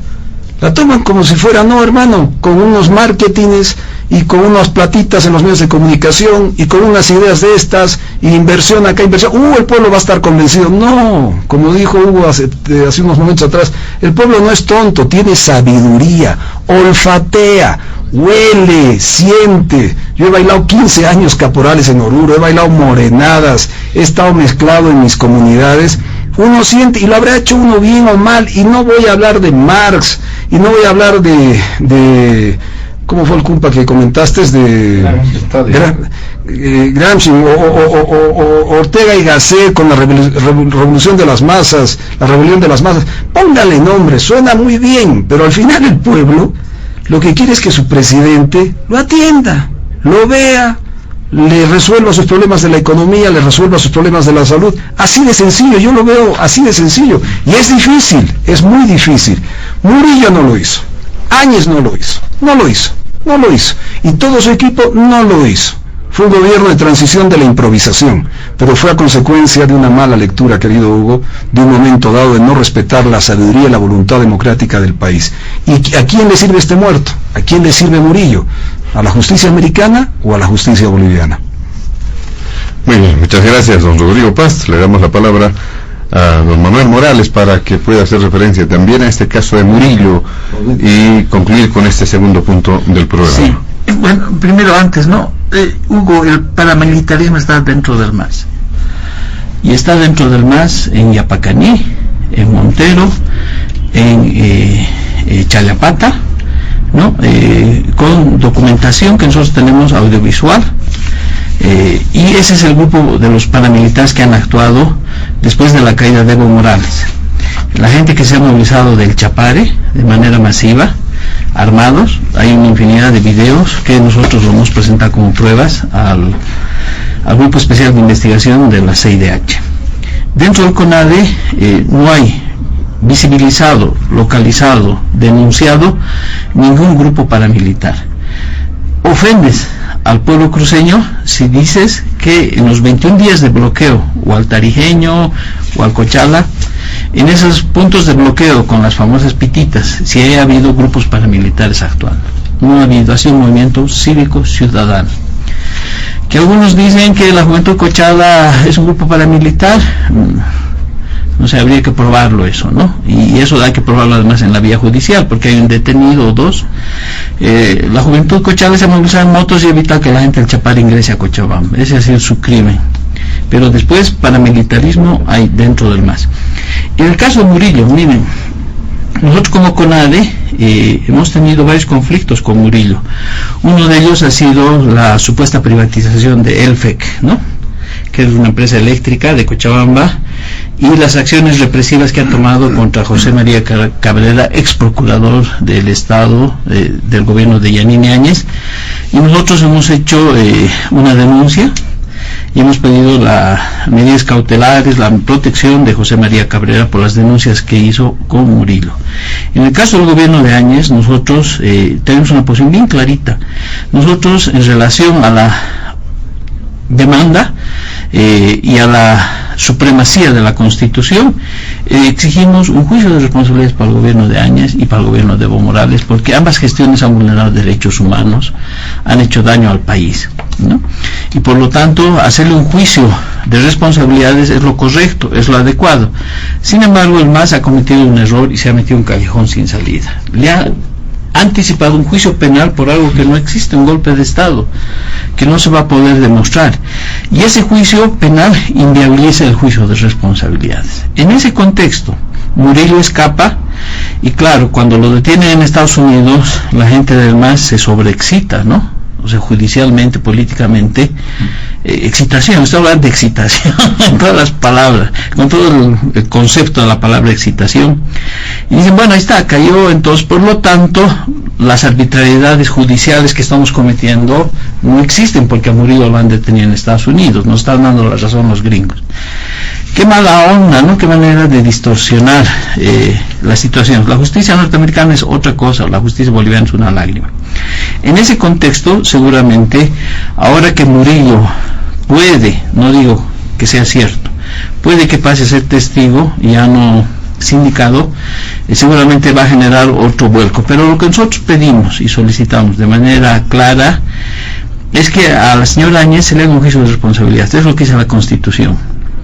Y dentro de eso que se incorpore todo lo que son delitos que hubiera cometido en el ejercicio de sus funciones, vulneración de derechos humanos, todo lo que se tenga que hacer, y todos estos actos de corrupción. Caso contrario, con la justicia que tenemos, que realmente es una pena, es una lágrima, el tema de Murillo, que no se ha investigado, recién ahora se quiere investigar, y todos los casos del anterior gobierno van a quedar ahí entrampados en un marasmo judicial sin poder generar verdaderamente la justicia, que es lo que todo el pueblo pide, ¿no? Ese sería mi comentario sobre lo de Murillo.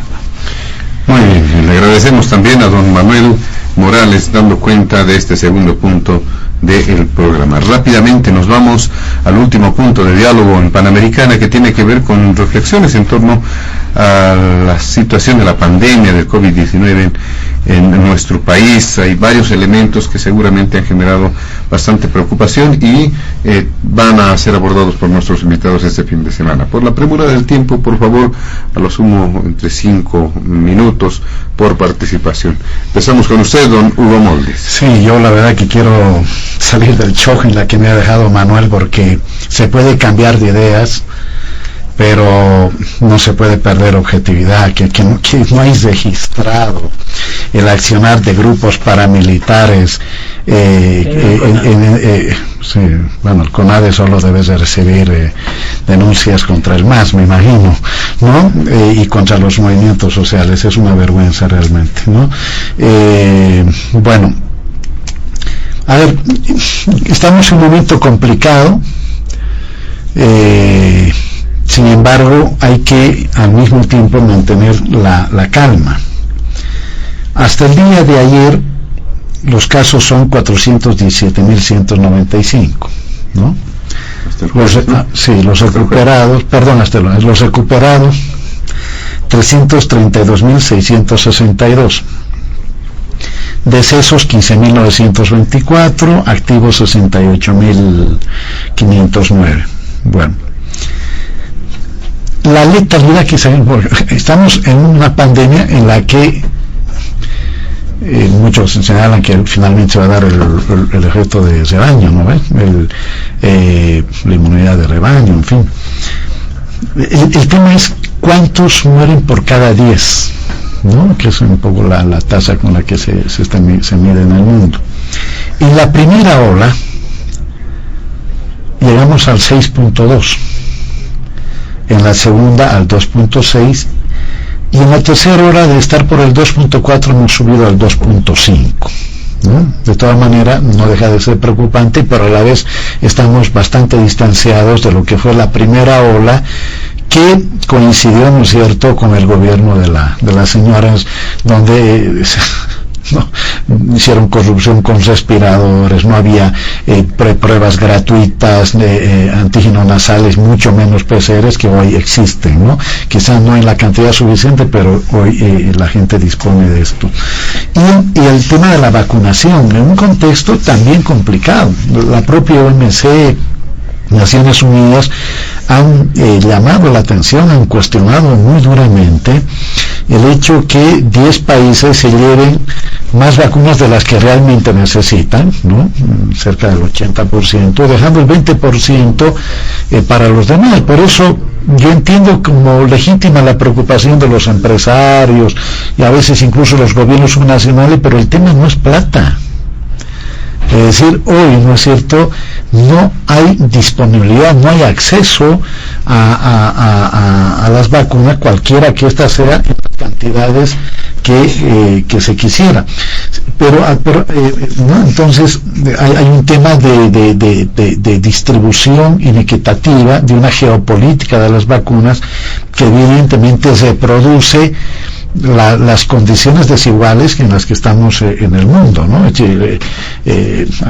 Bolivia no es una excepción. Sin embargo, decía, hay que estar tranquilos, ¿no? Por lo menos relativamente tranquilo, porque es verdad que mientras está la pandemia nadie está tranquilo, todo el mundo está, no hay la tranquilidad del pasado. Es decir, no vamos a volver a esa tranquilidad de antes, no vamos a volver a la normalidad de antes. Aquí hay una nueva normalidad, vamos a tener que acostumbrarnos a estar durante muchísimo tiempo más con barbijos, cubrebocas o como se llame.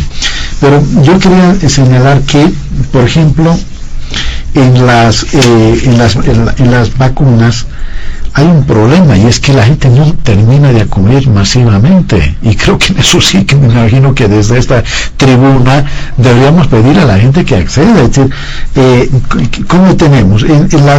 Se han distribuido más de 3.016.050 entre la primera y la segunda dosis, ¿no?, de vacunas.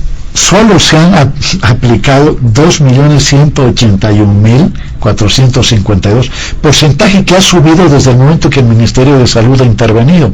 Allá hay un problema, Rodrigo, que tal vez tú tengas mayor explicación. ¿Por qué los sedes de los departamentos, mientras no intervino el gobierno, el Ministerio de Salud, tenían un nivel de aplicación y de uso de la vacuna prácticamente, pero por debajo de lo normal? Tenemos cerca del 72% del uso de las vacunas. Por lo tanto, en el ritmo como se está yendo, no hay un tema de déficit de vacunas. En la primera dosis se han repartido 1.909.525, se han aplicado 1.615.514, que representan el 85%. En la segunda dosis son 950.524, aplicadas 565.938, que implica el 59%. Por lo tanto, primera conclusión: señora, señor, ciudadano, ciudadana, asista a vacunarse, ¿sí? Rompa los prejuicios. Es decir, no le va a es decir, esto le va a cuidar a usted, va a cuidar a su familia, va a cuidar a su vecino, va a cuidar a la comunidad. Y yo quiero señalar también, en mérito a la objetividad, que en muchos países, no estoy hablando de los 10 países centrales, los 10 países importantes del capitalismo central, pero hablando de todos los demás. Por ejemplo, México tiene un nivel de vacunación en este momento que está por el 20%, ¿sí? Con todo lo que implica México, ¿no? Bolivia ha llegado al 21%. ¿Es poco? Por supuesto que es. ¿Sí? Reitero que el problema no es de falta de vacunas. Creo que el gobierno boliviano, el gobierno del presidente Lucho Arce, tiene garantizada la llegada de vacunas. Aquí lo importante, ¿no es cierto?, es que la gente rompa los prejuicios, asista a vacunarse. Y hay que sacarse de la cabeza, ¿no?, la sobrepreocupación sobre la cantidad de casos, porque esto parece ser inevitable. Aquí lo importante es que la letalidad no suba, ¿no?, y no llegue ni a los niveles que llegó, que ciertamente fueron alarmantes, durante el gobierno de la señora Áñez, donde, reitero, fue del 6.2%. Muy bien, muchas gracias, don Hugo Boldis. Le damos la palabra a don Rodrigo Paz para referirse al último punto de diálogo en Panamericana. Muy bien, en primera instancia, felicitar al gobierno por el decreto 4521. Ese es un decreto que, si no tiene trabas administrativas, la intención es facilitar la capacidad de compra de gobiernos subnacionales de vacunas, o sea, una mayor coordinación. Esto hemos venido peleando nosotros desde el Parlamento, propusimos varias leyes, no se tomaron en cuenta, pero ahora creo que este decreto, creo que es una gran señal. Ahora, el decreto solo está hasta para el 31 de diciembre, lo cual, para comprar vacunas, pues no es que salir a la esquina a comprar chupetes y vuelves a casa, tiene un procedimiento, ¿no es cierto? Ahora, hay una serie de problemas que no sé si es por el tema, por ejemplo, esta falta de oxígeno. No sé si es por el tema de la transición de las autoridades que salían de los municipios y gobernaciones y entraban nuevas, porque esta crisis de oxígeno que hubo en el anterior año, pero no tuvo esta intensidad. Nosotros hemos trabajado muy de la mano con el anterior gobernador en Tarija, y esta crisis no se dio. Es más, empezamos con 5 respiradores, acabamos con un número mayor, empezamos con cierta cantidad de camas para emergencia, acabamos con un número mayor, pero parece que hay una saturación de todos estos sistemas de atención, y el tema central se resuelve atendiendo la casa en el hogar, o sea, el ámbito del rastrillaje. Nosotros pusimos a más de 2.000 funcionarios a ir casa por casa, darle atención en la casa, detectar al ciudadano enfermo, porque el ciudadano enfermo que va y se hace la prueba del PCR, se vuelve a su casa en el bus o en el taxi, y anda contagiando a medio mundo, porque hoy día no lo agarran y lo aíslan, sino el hombre se vuelve a casa y dice, tengo pues COVID, y en el camino y la transición está infectando a medio mundo. Entonces, acá hay una serie de temas que tenemos que tratar. Yo mandé personalmente cartas al gobierno americano, a la Unión Europea y a Gran Bretaña, que son los 3 grandes sectores para poder conseguir vacunas. El gobierno americano empezó con 80 millones de donación y ahora va a generar 500 millones de donación, ¿no es cierto?, para los países, y Bolivia va a recibir alrededor de 6 millones de donación de todo ese paquete. ¿Cuál es nuestro problema? Por eso hemos insistido en una ley, en una alianza público-privada, que nosotros en Bolivia solo tenemos 3 lugares para conservar bajo menos 70 grados, que es lo que necesita, por ejemplo, la vacuna, que es la mejor vacunita, que dicen que es la Pfizer, necesita menos 70 grados. Tenemos un gran conservador, una especie de conservadora gigante en la Universidad de San Simón, en el Instituto Nacional de Laboratorios, y uno en el Hospital Obrero, que es para conservar huesos. Pero también tenemos vacunas para otras cosas, para la polimenitis, para una serie de enfermedades, la rubiola, una serie de tuberculosis, que también tenemos vacunas porque la gente sigue enfermándose de estos temas. Entonces Bolivia, si hoy día le dicen toma 6 millones de vacunas, con lo cual resolveríamos el problema del efecto rebaño de un solo golpe, resulta que no podríamos aceptar esa colaboración. Porque no tenemos, somos un Estado improvisado, vuelvo a reiterar, Estado improvisado. La vacuna, la Sinopharm, es de 2 grados a 6 grados que puedes mantenerla. La Sputnik, menos 18, la Johnson & Johnson, menos 18. Podemos en Bolivia tener un paquete de hasta 2 millones de vacunas de estas que no son menos 70. Por eso de la Pfizer, que es la potente, la mejor de todas, solo hemos recibido 100.000. Y no podemos recibir más, porque no hay. Pero tampoco el gobierno ha dicho, estoy comprando pues para conservar 6 millones, porque como dijo Hugo, y el pueblo sabe, los 15 millones de vacunas que necesitamos para este año para generar el efecto vacuna, también la vamos a dar para el próximo año. Y este problema es para el próximo año otra vez. Y no hay ninguna señal, y hemos presentado leyes en el Parlamento, yo he presentado leyes junto a los compañeros de Comunidad Ciudadana, los médicos, la Comisión Médica, y señores, aquí estamos para ayudar. Ni la atendieron, la tomaron y dijeron, no, esto viene tal, páselo por allá, hágalo perder, vea cómo es, no sé, veamos cómo es la cosa. Eso es lo que no entiendo. Y veo por el otro lado al presidente desesperado que larga un decreto 4521 para poder generar una alianza, porque al final es una alianza con los gobiernos subnacionales. ¿Qué estamos proponiendo? Un gran acuerdo nacional por la vida que tenga 3 aspectos fundamentales. 1, disminuir la letalidad. ¿Y cómo se hace eso? Dándole una responsabilidad a gobiernos departamentales y municipales, donde ahí están los centros de aislamiento, ahí están los equipos de rastrillaje y las pruebas masivas, donde, como dijo Hugo, ahí está el tema de COVID, el PCR, los antígenos, etcétera. El segundo espacio, el gobierno tiene que pagar los medicamentos de terapia intensiva. El segundo punto, el gobierno tiene que pagar los medicamentos de terapia intensiva, porque los que tratas en un golpe suave del COVID no puede salir adelante. Pero acaba de morirse un amigo nuestro, un compañero que trabajaba con Alejandro Reyes, 8.000 bolivianos todos los días de Dios.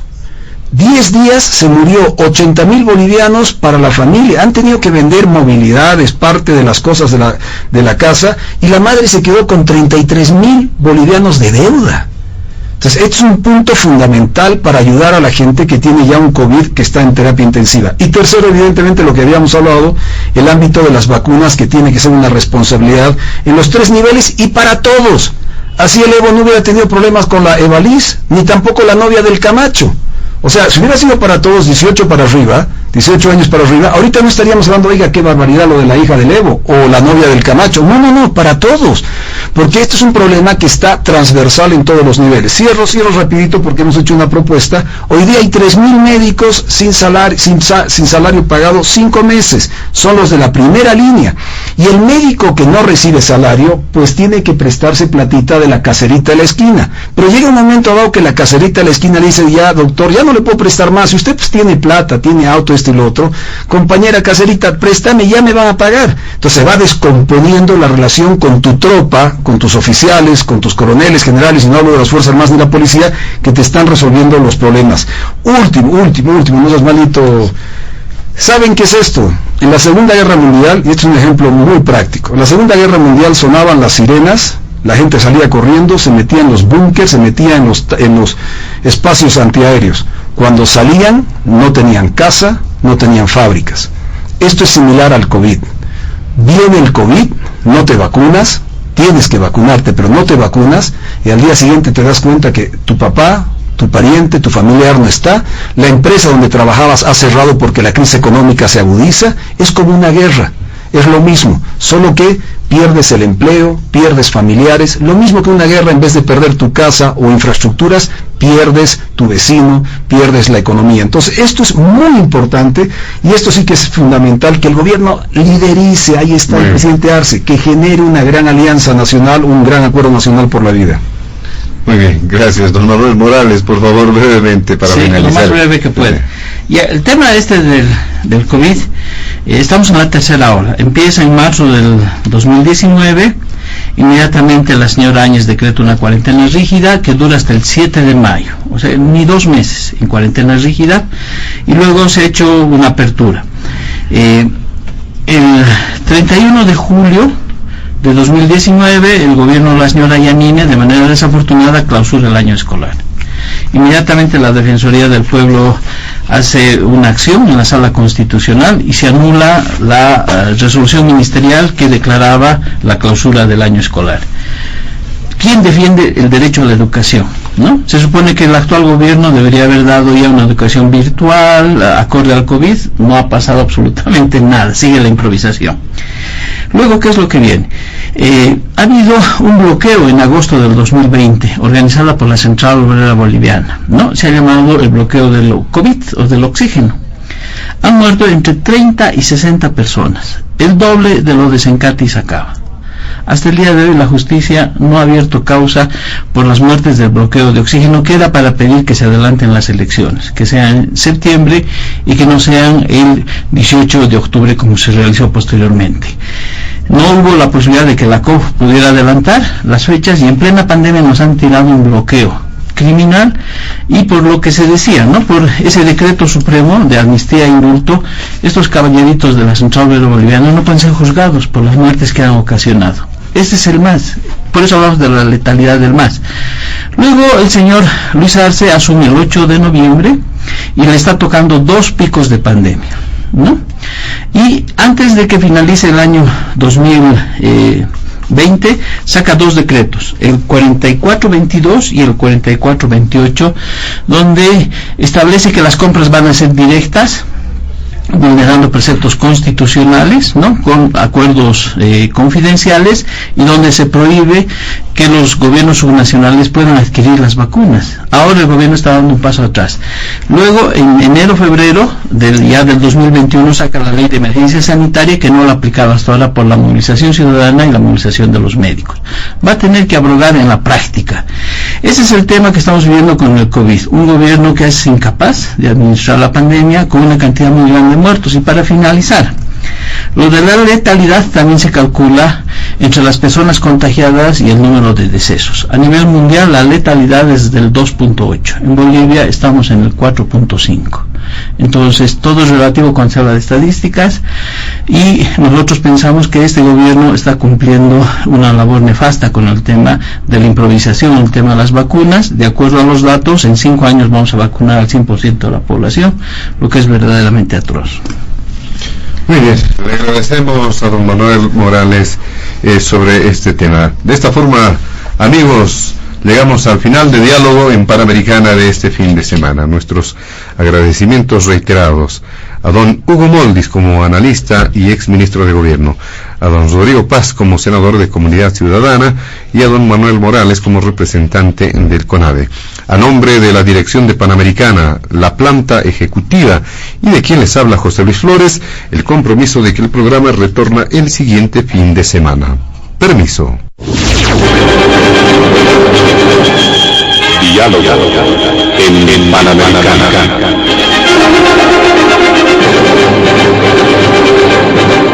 La radio agradece por la atención prestada al programa de hoy. Les invitamos a la próxima entrega del Departamento Periodístico de Panamericana, cuando anunciemos.